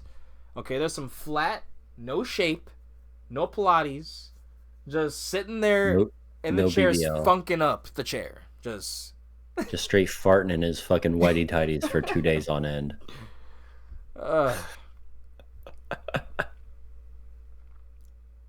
On a hot summer's day, just moist ass in it. The ride's gonna have a new height requirement too, changing 46 inches to ride alone and 42 inches to ride with an adult.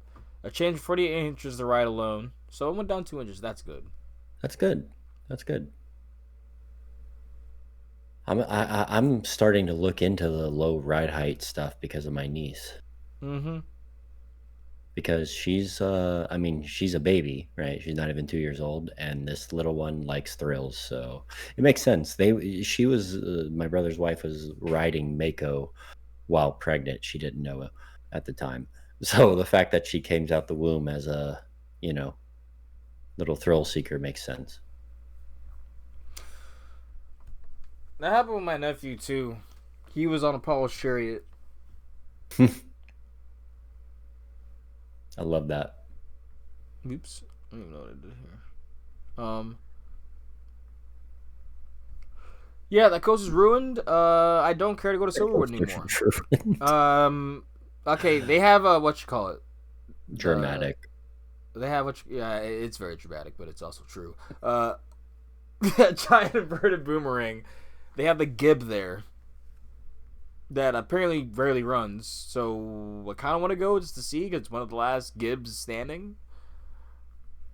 I got to get on that giant inverted boomerang, bro. I rode Deja Vu at Georgia in 2003. Oh wow, lucky son of a bitch. Yeah, I mean, I went there for that was part of my coaster enthusiast journey as a young 13-year-old. So I give the have you gone to Busch or SeaWorld yet and saw the sunscreen? Yes, I have. That's been here since this month. So have they been refilled or? I don't know. I haven't touched it. Exactly. That has been absolute. Yeah, but you know what? That's a BGW win, man. That's a good. It's a win if they keep it because their hand sanitizers are never filled, and in fact, I think they just got rid of them at BG Dub, which I would like to have in case I run out in my bag. I like to have some hand sanitizer put on. No, now I got to get blue balled and have dirtier hands because 300 other people did the same thing that I did to try to get hand sanitizer. Like, oh shit, there's no hand sanitizer. Get blue balled. That's funny. Because then you touch the gross thing and then don't reap the benefits. Right, you're just grosser. Like, oh, you're thinking you're gonna get cleaned on up, get that hit of alcohol of all the hand sanitizer. Yeah, I mean, honestly, like theme park hand sanitizer, while it does fit the need that you need, it's like, bro, washing your hands is so much better. Yeah, 100%. Like, let me just wash my fucking hands. Like if I'm eating, I'm washing my hands before, right? Yeah, I give it 2 weeks. Before the it's been more than 2 weeks, so I doubt they're filled up. You should go tomorrow and see if they're filled up. I am free tomorrow. I need to be studying for this interview because I've got a lot of paramedic test questions stuff. So. Yeah. The rest of it is the sad news and epic. I'm just trying to fact check. Oh yeah, there's current progress. They're actually look like they're about to get ready to put the new coaster at Magic Mountain. Because this looks different than when I was there. Like, What is? Yeah, what even is this? it's the Vekoma new patent. It's like a mix of their.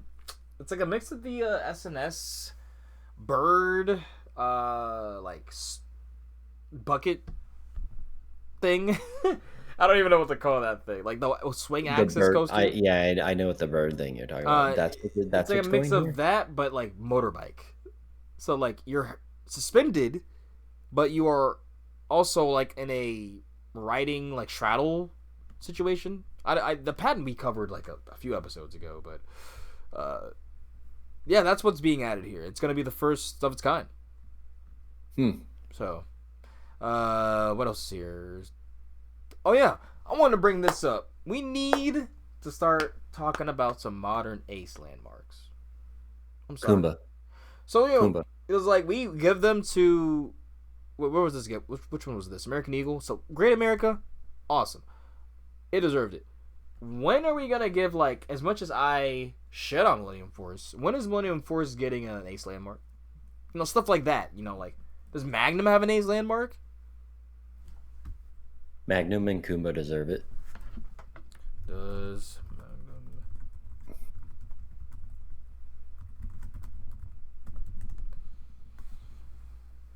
Okay, it was Magnum XL was. So I need to look up what the most modern coaster that is given an Ace landmark because I think Millennium deserves one. Maverick deserves one. I would just hate to give Cedar Point more Ace landmarks because that would just the amount of ego, the amount of just sucking cock gobbling would just be crazy, bro. Like it would just be crazy, and I just don't think they deserve that. So, if I were to think of any other Ace landmark that should be added, like I think Loch Ness Monster is one. There has to be one, but a new one, like one that has passed the year 2000, bro. Like The Beast. That's good. I'm pretty positive the Beast has one. It does. Yeah, like all these coasters are sitting in the retirement home. You know what I'm saying? Like what's that Dorney Park? Thunderhawk, probably. Oh yeah. Yeah, Millennium Maverick deserve one. Put one in front of Fury. Like at this point, you know, like everyone loves the damn thing. It wins so many fucking awards. Put one in front of Fury. Why does Phoenix not have one yet? Oh, it does. Okay. Yeah, we need to see a lot more steel coasters having them. And saying that as a wooden coaster stan. Yeah, Kumba deserves one. I think Hulk deserves one. Fuck, Batman over Georgia deserves one alone. The Batman Great America has one, but fuck that one. The over Georgia one's better. Like, Yeah. I didn't even bet on it to know. So, I think there's a lot that could be. Fuck Ace. Yeah, fuck Ace really, honestly. But what else here? Almost identical. So people are creaming over Siren's Curse's trains, right? And then it just keeps reoccurring to me that these trains were, this was all supposed to be meant for. People are gonna think what is this? Six Flags Mexico. This was supposed to be for Energylandia. Like all of this right here was for Energylandia, and I could actually see that working there. Now let's say, okay, Six Flags Mexico got it, right? Cool, but it just hurts. It's just like they're literally pirates in there.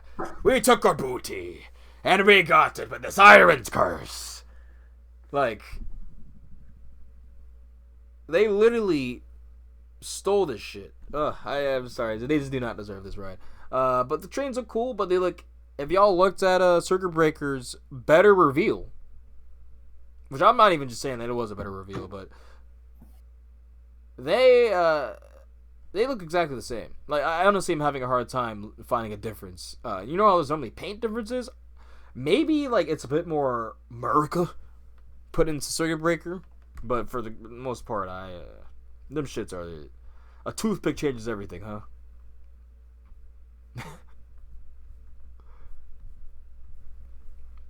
And that is it. Pretty sure. That picture you have right there of American Eagle is really pretty. No, I love wooden coasters, man. Like, I know you love your wood. Screenshot. no, crap, I couldn't understand. Uh,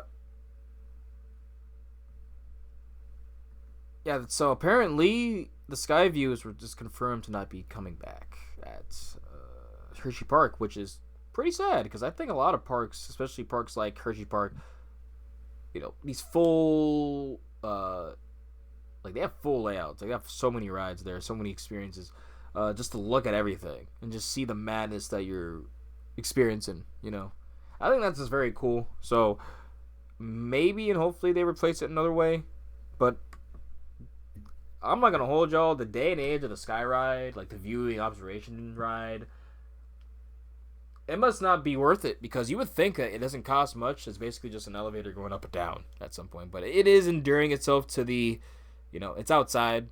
Is that what it's called? It's not the Kissing Tower or whatever. Now the Kissing Tower might be that. I think that's staying, but like they definitely had, I think, like cable cars. Wait. Oh, like the sky ride? Like Yeah. the. Yep. Oh, yeah, that is sad. Okay, so okay. So I'm saying the chairlift, cable lift, like these type of rides are Sky dying. bucket, sky rides, chairlift. And honestly, like, fuck. Now that I'm looking at it and realizing it, that fucking sucks because especially it adds since, to the park. People don't realize yes, that stuff. You overlook it, but it really does add to a park. especially at the craziness that is Hershey Park with coasters on coasters on coasters, like a roller coaster tycoon 2 park. Yeah, that is sad. That sucks. I never rode that. It's always been closed the 3 times I've been there. Yeah, it has been closed a lot. So Mm-hmm. I wonder if it really, had to do with the manufacturer they use. Let's look up. I guess I could look it up later, but it just sucks. Because it could be better. What also sucks, or what doesn't suck, is getting close to Rapterra, and That ride looks great. That's a small little news with that, and then also, this was crazy. These people left their children under a blanket in a stroller to go ride a ride at Disney. Scumbag of the week. Yeah, the scumbag of the week. Well, debatable before the last thing here, before we get into all the epic shit, but Universal's HHN experience in Vegas opening August 14th. So that's pretty huge because obviously we know HHN is a humongous pool. From August, the end of August, like the last few days of August to the first few days of November, it is all HHN vibe in Orlando. It is one of the most visited events in theme park industry, to be honest. So I'm gonna honestly play this for y'all so I can get another beer, but also full screen it so I can watch it. Yeah, so you could actually hear what they're saying. Bringing horror to life for Universal is very meaningful because Universal created the horror genre. Universal Horror Unleashed is a brand new immersive experience. Let's be real. The new Monsters Unchained looks insane. So you are strong enough it looks your fears and live to tell about it afterwards. In a decrepit warehouse in Las Vegas, ancient artifacts have been brought in and collected, and their cursed energy has been contained within this warehouse. It is going to provide 4 amazing immersive haunted houses that put you right in the middle of iconic and terrifying scenes. We're also going to have really unique, cutting-edge entertainment, retail, dining experiences, When fans walk through the front door of Universal Horror Unleashed in Las Vegas, they're going to enter a new world unlike anything they've ever seen before. It's going to be exactly what you want it to be. As a fan of horror, or even as a casual fan of horror, or just looking to have a good time out in Vegas. This really is the place where horror comes to live year-round. When you step foot inside this building, you're going to have the most immersive, most horrifying experience of your entire life. I mean, after watching that, I mean, and I've heard about the actual immersive experience, not just the houses, but the whole themed areas, the dining, the like everything's gonna have a theme to their food, to the lobby, to the experience. Chills, Spills, and Thrills podcast. You know, Kelly from Mike's, all of them. They kind of brought it up casually. It's probably going to be really, really cool.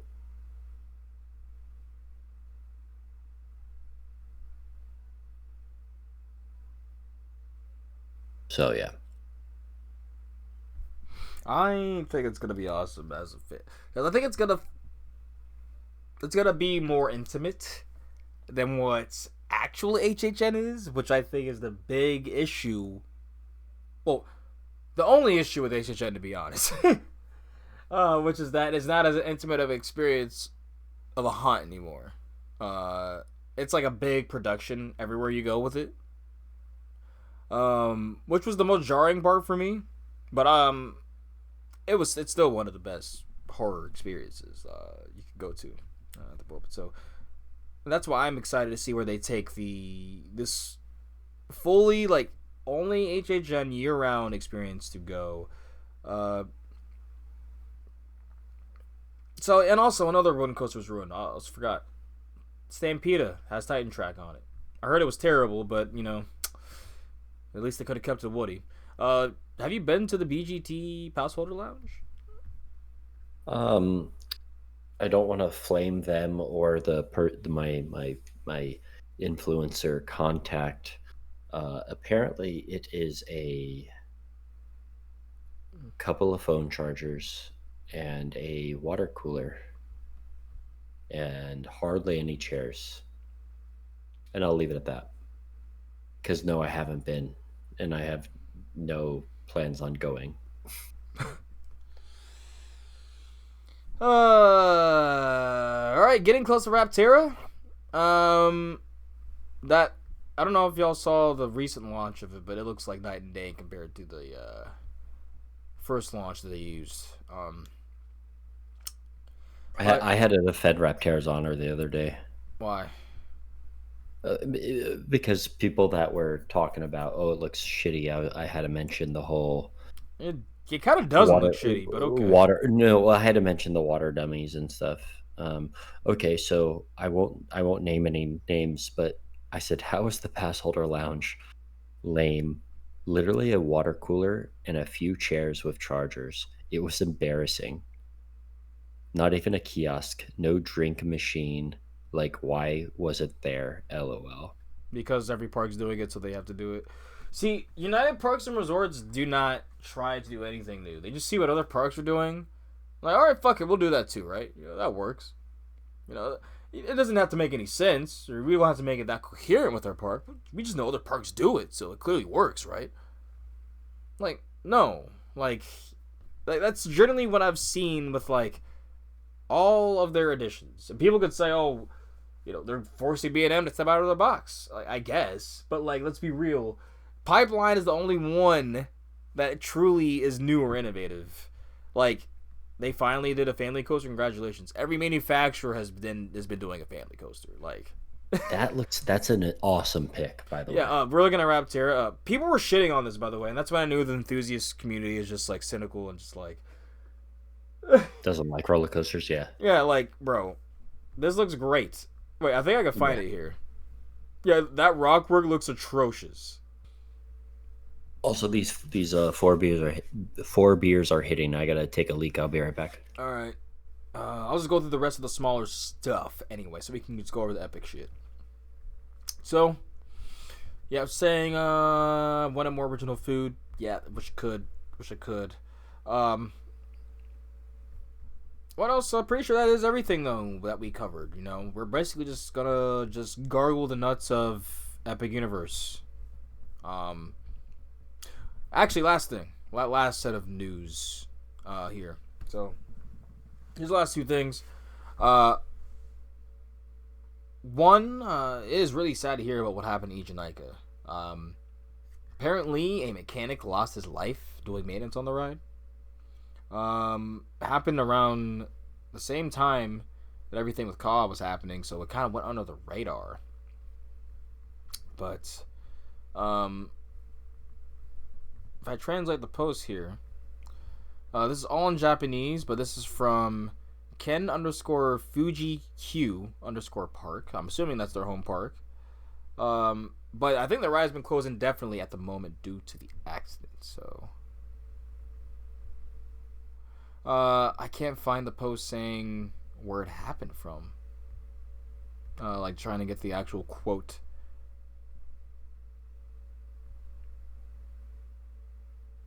Okay, I found it here. So, Ej Ryan.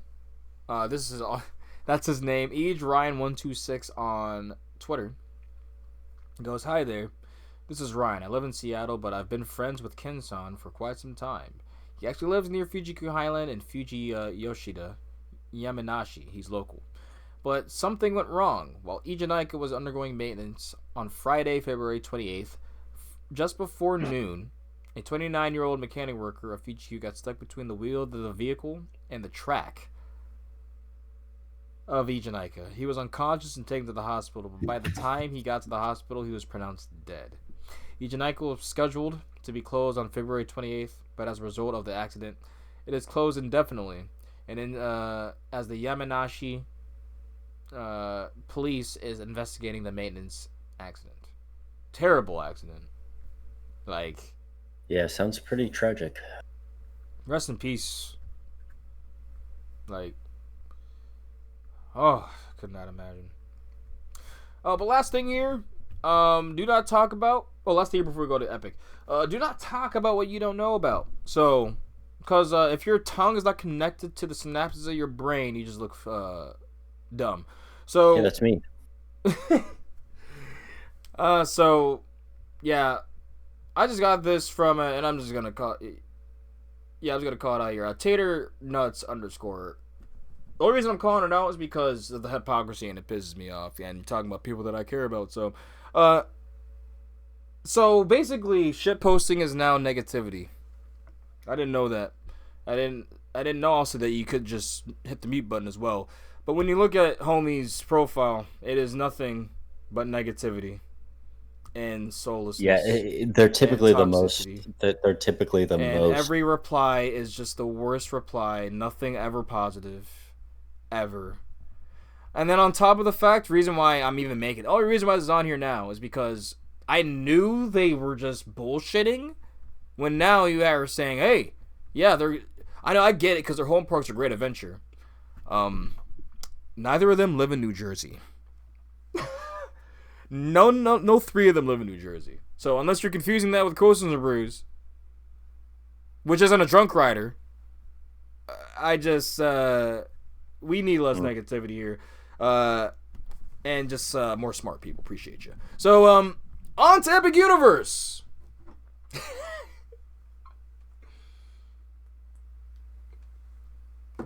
Yeah, fuck that guy. And also shout out the drunk riders. The reason, yeah, some of the best to do it, right? Oh yeah, some of the best riffers, homies. Like I can call them homies. Like some of the best people to hang out with the park. Like they're my buddies. So yeah, it's just I would do that for anyone. I'll do that for you. If someone were just randomly say like, dude, Kyle's on his right cheek. Did you hear about that? But like, get your fucking facts straight. It's on his left cheek. And if you're actually his friend, you would know that. You would have shown it to you. Appreciate you. Yeah, if you're a real homie, you would know. Instead of spreading these rumors that it's on his, yeah. Like, I just think it's just like, just the hypocrisy is off the fucking charts. Like, and since when is shit posting all of a sudden been negative? Like, I don't think you can go to any community where shit, like, there is no just, self-deprecating, like, kind of shitpost humor, like, making fun of yourself in ranked and, like, mobile rivals, making fun of yourself in fucking golfing Reddit. Like, I can't imagine a world where everything is fucking smelling the roses. Especially when you look at his Twitter, as it say, because he does not do that. Anyways, Epic Universe! Yeah, that guy was a clown. Okay, yeah, Epic Universe. What actually matters. Because, holy shit, all the team member previews, it's making me realize, how many of you motherfuckers actually working at that part? Because, why does it seem like there's so many people in this? First off, team member previews, what are the requirements of bringing people on? Because I'm seeing Imagineers, ex-Imagineers, literally gargling over the amount of, like, it's just like they can't believe this part exists type of stuff. Like, yeah, I'll slurp anyone up if they could get me on Monsters Unchained.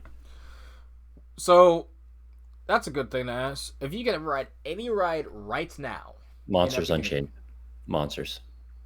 I think I would choose the Isle of Bird Coaster, honestly. No, okay. Well, you know what? Teach their own. So no, I'm trolling. I would choose either one side of that Stardust. I've heard one side is better than the other one. Funny enough, I thought that was one thing. Speaking of which, I actually have a friend who has like a big transcript he sent me about Epic. So, I wonder if y'all are curious about that. Yeah, I mean, just the things I've read about Monsters Unchained is literally, hey, get out of the way, Rise of the Resistance, which is my #1 favorite ride of all time. Like, holy fuck. Yeah, so the only thing I'll say in terms. So this is Peaceful Thrill Seeker. You guys might know him on the Twitterverse, Instagramverse, more so on Instagram, but he's the one that does a lot of drone shots of Orlando parks, Tampa, a lot of that shit. So he was able to get into some of the previews. This was like a week ago. This is February 23rd. So these were even earlier previews than the ones that we're seeing now on Twitter. So you let's listen to what Oscar has to say here. In terms of the park itself, is not as big as people think it is. It's probably the size of Magic Kingdom. I don't know if you've been in Magic Kingdom. I haven't listened to any of this yet, by the way. It's about that size. It's about that size of Magic Kingdom. So it's not like a big park, no. You'll definitely be able to do it in one day. Matter of fact, I could argue I could do it in half a day. If you're able to go early in the morning or some shit, you could definitely get all the rides done. Especially if you do early park admission. So if you stay at the Helios, which is gonna open on like the grand opening day, which is May 22nd. If you stay there, or if you stay at the Stella Nova or the Terra Luna, they're gonna give you early park admission. But they won't give it to you on day one. They're gonna give it to you on the second day and on. So not an opening day, but any day after that, moving forward, they're gonna definitely offer early park admission. And early park admission is usually like at 8 a.m. and shit. Sometimes they'll do it at 7 a.m., but I'm pretty sure they're gonna be opening the park at 8 a.m. Opening day, they'll probably open it like around 9. So they're doing the previews for all the park employees, all the higher ups, all the management, all the people. Whoever is there is for the park. They're gonna start phasing in like the other employees for the other parks. They're gonna be doing that stuff. I don't know if it's this week or next week, but they're gonna start phasing it in. So they'll start coming. Then friends and family of those employees and the higher ups and management, they're gonna also go into the park. Friends and so you gotta get on your knees, Tyler. You gotta listen. You gotta find someone, some team member right now, and become a friend real fast. I'll get on my knees. Yeah, you gotta become real friendly. Yeah. Yeah. Because I was like, okay. Because keep in mind, this was literally like a week before all the previews, and I was not listening just to keep myself non-spoiler for the cast. But it's hard because like I'm trying to do the same because I want to go there clear mind and I don't want to be overhyped for things. I'm not gonna hold you. As soon as Monsters Unchained POV releases in some fashion, I'm looking at that shit. I don't care. Oh no way, dude! No way! Don't do it. I have to. I'm sorry. Like, first off, it's gonna be quite some time for me. I doubt I'm gonna get there. This year. I would be shocked if I get there this year. My goal is October. Yeah, maybe I was looking like September, October is like maybe November, like post haunt season when it dies down and like the people are, not on vacation anymore. Yeah, I'm thinking 2026 is truly gonna be when I try. More so also because I know a lot of the kinks will be definitely ironed out. Like, but I'm also worried because I want to ride the rides in their prime. Like, right when they are the best. So I don't ride Rise where it's missing some effects or, like, the cannons are working. Because now the cannons are working again, but what other effect's not going to work on Rise? You know what I'm saying? These dark rides, these are, like, some of the... When people talk about roller coasters, right? How complex they are, and they truly are. Like, for example, the B&M Flyer, that alone has 3 million lines of code just to move the thing up and down. From the laying orientation to the sitting one. But think about that in the scan of a dark ride.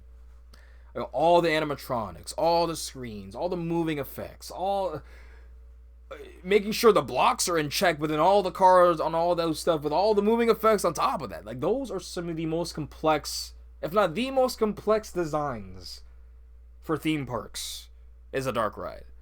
So I do want to go and just be like, I would love to. I'm just getting on, but who knows? We've seen Stardust Racers testing.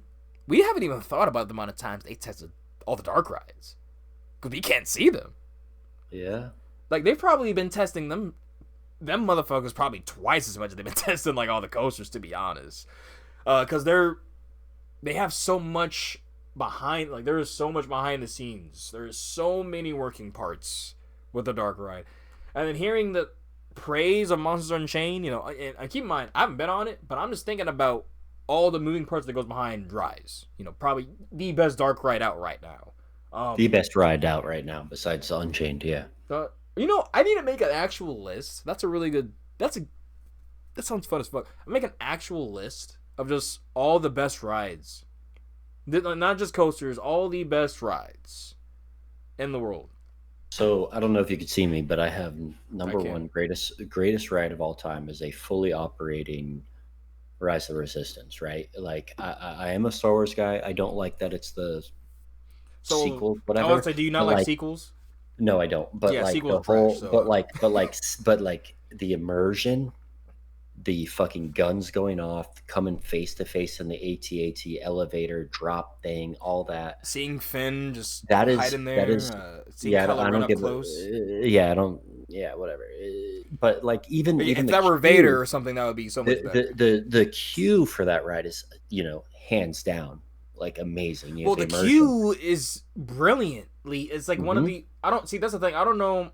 I've heard some things about the queue. Like, I heard about a pre-show in the queue that sounds incredible. But what, to me, makes Rise of Resistance so truly amazing is the fact that as soon as you step into the queue, you're already a part of the experience. The ride starts, basically, as soon as you step into the queue. And the fact that they went that far and made it to where, okay, waiting doesn't even feel like waiting anymore. Yeah, that to me is one of the best designs out of out of any theme, because it's like, holy shit, like you're walking around, you're getting operated to go somewhere. These are literally ride ops, but they're yelling at you like they're literally the Empire. Okay, we're abducted. Bet. You see an amazing. It feels like you're in fucking space, bro. It feels like with the fucking Star Trooper scene. It feels like you're in fucking space. Like how grand that is. That is there ever has there ever been as good of a grandness, like you said, of exiting, after you get taken, slurped up by the gravity, whatever. But like even before and you that, see those the stormtroopers, like even holy fuck. Backpedaling before that, you're in, like you're already in a ride segment, but you're in a queue because you're there with what's his face, Beck, and all that stuff. Like he's trying to take you out of here with the resistance, and you have a full on moving like crazy animatronic in front of you as you're that ride is incredible. Like if it were just you walk through like Star Tours, and then you get on the ride, it probably wouldn't be. I wouldn't be praising about it the way that it is. But I looked at my phone after, I'm like, damn, I spent 4 hours going through the whole thing. I didn't even feel like it because it's like you're going through so much experience throughout the whole ride. It's a masterpiece. It's a masterpiece. I'm not even a Star Wars fan, and I'm like, it's a masterpiece. Like, which is why knowing like how good everyone's saying like the new one is, like I'm the opposite of you. I hate spoilers, cry. so I will not watch a single thing. Yeah, I might be bawling by the time I get into like the station of Monsters Unchained. If they're truly saying, because I care about that. I love those IPs. I love Frankenstein. As long as you're not walling while you're balling. To be fair, like literally, I would love to go to like Universal with Walt one day, like, and be like, all right, here, and then give him a list of movies he needs to watch. That's basically would be like, all right, we're gonna get down, we're gonna get drinks, have a good time, ride your top.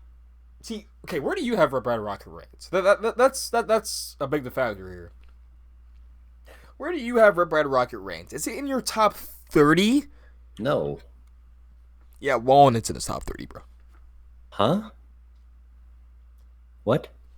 Yeah, he loves that thing. It might be higher, to be honest. Like, I mean, I like it, but like, come on. So, for example, my 30 rank coaster is Talon / Afterburn. So, come on. You think? You know what my 30 ranked is now? Sad to say. Sky Rush. No, okay, come on. That's in my fucking top 10, I think.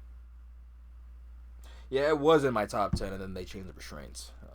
And I like the new restraints, so to each their own. Yeah, the new restraints are they're great for comfort, but not for feeling like you're gonna die, and that's what I liked about Sky Rush. It is my number 77. What, Sky Rush? No. Oh. Red Rocket. Oh. We might have it very similarly ranked. Actually, never mind. I'm looking and I do not see that shit. Where the fuck is it? Where'd it go? I am scrolling and not seeing it. Sometimes I forget. Remember, I didn't even have Hulk on here for the longest time. Oh, man, bro. This is really bad. Okay, hold up. I don't know where it is. I don't remember being that bad, though. At all. Like, I don't hate Red Rocket. I never have. Sometimes we forget. Like, I remember I didn't even have Hulk on my top 25 or my top 50 for a while. I had it ranked, but I remember. I mean, a lot of times when I'm looking at these, I'm not gonna lie, I'm buzzy. Like, I literally never look at my rank because I'll get into these discussions with people when we're obviously, under the influence of something. So it's like I'll be thinking about shit, or I'm just like re-ranking right there, and I'm just like, fuck. Yeah, I actually don't see it right now. That's kind of sad. Maybe I just gotta look harder though. That is generally what it is. Epic Universe though. What is you're still most excited for Dark Universe, or? The Monsters Unchained, yeah, and then probably the big coasters.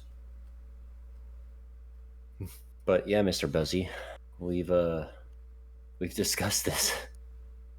Wait. I mean, I didn't ask you specifically about which lands you were excited for. Because now Isle of Burke might be moving up for me. Like, hearing people talk about that land? Like, yeah. I mean, I'm not really invested in that IP, but fair. I mean, I'm not against it. Like, I've watched it. I used to work with school-age kids, so like, I'm 34, so like that was kind of outside of my wheelhouse. But by the time I was, in education and teaching kids, we had that movie like for after school or all that. So yeah, I mean, it's cool. Like Hiccup's cute and Toothless is cute. I'm not like super huge on that IP. I'm not saying it's bad. I'm just not the target demographic. But I'm sure it's awesome, right? Like, so. Here, I'll give you this. I prefer riding the Rip Ride Rocket over a Skyrocket too. Yeah, me too. And for those interested, this is the rest of what Oscar was saying about Epic Universe. His thoughts. I actually have not listened to the rest. I'm just finishing up editing right now. But, yeah, for those interested, here are the rest of his thoughts. Merch? The merch is already in the stores. They're just not selling it to anybody. But the merch is already in the stores. Like, ready, locked and loaded to go to be selling it. Like, they want to test out every component of that part. Everything. They're going to test out the Face ID, which they haven't done yet. They haven't done that stuff. It's only, like I said, it's only the employees. And they're actually going through the side. They're not going to the front part of the, like of the main entrance. They're going to like the side and shit. What's the name? It's highly themed. They spent a ton of money. Let me tell you, they spent a ton of money on that part.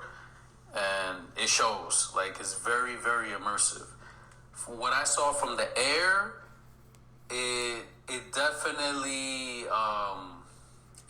fits with while you're inside. Like, you see it on the ground, like how it is.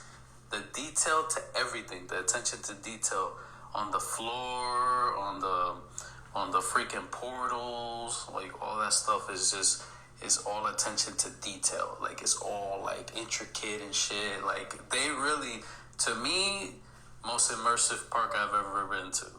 Hands down, you can't go wrong. Stardust, wow. That's all I'll say. It's just wow. I don't want to spoil it. I don't want to say anything about the queue or the station. But I will say that it's very, very modern and futuristic. It's very, like, space themed and all that. That's all I'm going to say. I'm not going to mention anything about the queue or anything like that. They didn't finish, like, the station inside. Like, it's done, but it's not completely done. Because they still got, like, stuff that they need to do with it. Like, it's there. It's there. And just think about the lighting. That's all I'm going to say. Just think about the lighting. When you go in there, you're going to see, like, a lot of the lighting and shit. That's going to really, like, whoa, it's going to pop out to you. You know what I mean? But not in the station. That'll, in terms of the queue and all this stuff, just, you'll see. You'll see how it is. But, yeah, man, they did a phenomenal job. And make sure to follow Peaceful Thrill Seeker on the socials at Peaceful Thrill Seeker.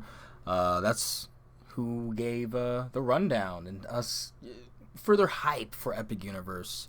Y'all, I can't wait. Yeah, me too. And I put it in as Rip Rocket because I'm kind of buzzy. Yeah. Do we end the cast with that bombshell? Yeah, answer if you've made it this far to the very end. Is Rip Ride Rocket better than a Skyrocket 2 clone? That's actually a really good question. I'm not gonna lie. A lot of people would. That is a good question. That's a good comparison. That's like a lot of different. Also, we gotta get. I can't. If you can meet Shane one day, I might actually cry because like that just shows to me how small the world is in the sense of like brotherhood is just the strongest force of emotion. Because I've known this man, so he knew my nephew first because they went to the same high school, right? Or middle school actually, and he was just getting into Smash at the time, and I was like, oh, okay, like that's. And then, so I played with him online, and he thought I was a god. I'm like, I'm like, bro, I'm like nothing. Bless you, by the way. I'm like nothing compared to like, bro, at least at the time, like 2016, I was like nothing, bro. It's like, Come on, cat. so ever since then, I've basically been his like FGC coach. Like I've helped him like actually place in tournaments in Smash. He's placed in tournaments in Street Fighter. Now he's like about to travel for it a bit more. I've got a video game bar walking distance from my house that on Tuesdays they have Tekken. No fucking way. Yep. Bro, you know what? Is this sad because now I have to bring my fucking big ass fight stick with me to Tampa? Or, though, okay, you know what makes it more, you know what makes it better is if, is if you learn Tekken. No. I my brain power does not work. Hear me out. If I were to learn anything, it's Smash. I'm sorry, that's the only fighting game I want to put Tekken any is not as time hard as people try to be. Literally, Yeah, I know. it's martial arts. So, like, you know, like, I'm not a punch is martial punch, artist, kick bro. is kick. I like wrestling, and yeah, They have a wrestler in the game, bro. real wrestling, not wrestling. Yeah, he's real wrestling the fucking people that are like devils and shit. Anyways, That's what makes it stupid, and he never shows his face. He's only a leopard man. oh, King? Yes. Yeah, King is my main. Well, then just learn King, bro. It would be funny because he'd be like the third friend I've had that main's King, by the way. King is awesome.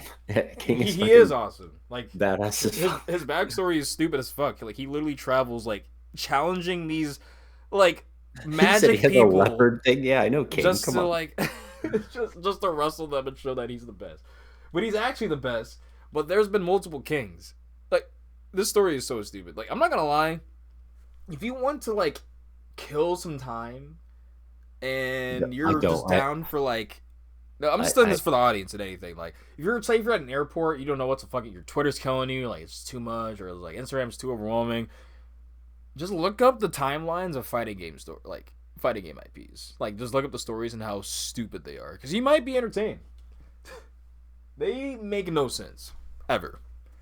Don't do Mortal Kombat though. That one's just trash. That one's just absolutely Cheetah Hunt level trash. Any more glazing here for your Epic Universe though? Because I don't want to spoil for you guys. I'm looking at the spoils and liking them. Of people saying certain things. All I gotta say is only spoiler, and it's not even a spoiler. Universal might hit the same level as Disney now with the animatronics, not better, from what I'm hearing about Monsters Unchained. And basically, the only thing we've been talking about with Epic is Monster Unchained. But we tell you there's other shit. Stardust Racers is up there for people, but I'm sorry. I'm seeing consistently Monsters Unchained is the best ride. Like, in people's ranking when they're ranking all the rides they've been on. Yeah. It's like Monster Unchained's number one. Every single time.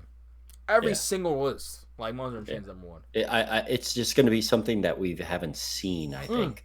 Which is crazy when you consider the like Asian and European parks like Paris and Tokyo Disney Sea, and like the Beijing Jurassic World ride looks insane. Like, the fact that it's going to be better than those is like, those are insane. So the fact that it's on the same level, if not better, that's all you could ever want and hope for from that park. So I don't know if you've watched any of the POV for the Jurassic World Beijing ride. Oh, bro. When I tell you, that is probably my number one bucket list dark ride over fucking stuff at Efteling and Europa Park. Yeah. Like, that ride was perfect. Brother. That shit looks like I'm probably like, it's one of those rides where like I'm gonna cry. Like, that's why when people say, like, why is Velocicoaster in your top 3? It's my number 2 because when I first rode that ride, and even times afterwards, I'm, like, crying almost in the brake run. I'm like, how the fuck does this exist? I'm like, it's not as much anymore, but, like, the first few times I rode that ride and queuing for it, I was like, holy shit. Like, I can't believe, like, this feels like someone dedicated their whole year of their life to make a Planet Coaster creation. Yeah, imagine that ride, but the seats tilt, and in the queue you have Dom Toretto saying "family" at you. And on that note, almost another 4-hour cast, everyone. Oh, jeez. To be It was a fair, good one. there was some pauses and pee breaks and people getting kicked out that we had to add back in. So it won't actually be 4 hours, more like 3.5. But that is Hopefully. that's basically as long as the longest movie we do anyway. So, It's, ladies and gentlemen, you know, thank you for listening. it's Tangent the podcast. Hey, we're gonna have some guests coming in pretty soon too. So I'm working on Park Visions. He's down. wait, is he actually down? Yeah, 100%. Well, we normally don't say stuff before the cast happens, but be on the lookout. Y'all follow with the cast at the High Rollers DMV on Instagram and at the High Rollers C on Twitter. We're nowhere else, so if you see us anywhere else, they're fake. They're phonies. You know what? And you never know who you're going to meet in this strange little hobby. Hey, but follow. Not yet though, because you gotta follow. You gotta follow Tyler on Instagram. Don't follow me. Brothers of the Back Row. I just be shit posting. And on Instagram or on Twitter, I said Instagram twice almost. On at Brothers Back Row, and I guess you can follow me at West Tower Coasters on Instagram, and on Twitter West Tower C. And Scoob was on here for a little bit, so you can follow him on Ghoster Coasters. I'm excited for his new projects. And what you call it? At Scooby Coasters on Twitter. So it's Ghoster Coasters on Instagram, Scooby Coasters on Twitter. So You know what? Shout out Stacy. Follow his mom too. yeah, and at Ghoster Stacy, go ahead and shout out. Just the the other half of Ghoster Coasters anyway. And So here's the thing about meeting the strange little hobby you never know who you're gonna meet is I met, you knew Nessa and Chris, and the fact that they were coming down to Orlando, inviting me to see them, because they know I'm local, because this community really is something special. you never know who you meet in this hobby, man. That's I You- don't just say that just to say that. It's really true because I've run It into is. there's some crazy connections, man. Like Dude, like honestly, I consider you one of my best friends, man. Like the fact that like you just when you have that shared passion and you find people you click with, people with the like minds and the morals and the ethics that you have, it's it's going to be a good time. And you could tell these friendships are like lifelong earned. So appreciate you, brother. Y'all, yeah, man. take care. Stay homey out there. Remember to fact check yourself if you're just gonna talk about somebody, I guess. But also, stay homey. Never know who you meet in this hobby, and can't wait to see y'all in the parks. For real, for real, for real. Whether you're homie or you're shit on my takes, honestly, either way, it's great. Brothers or sisters, whoever listening, take care. Peace out. Catch y'all on the next one.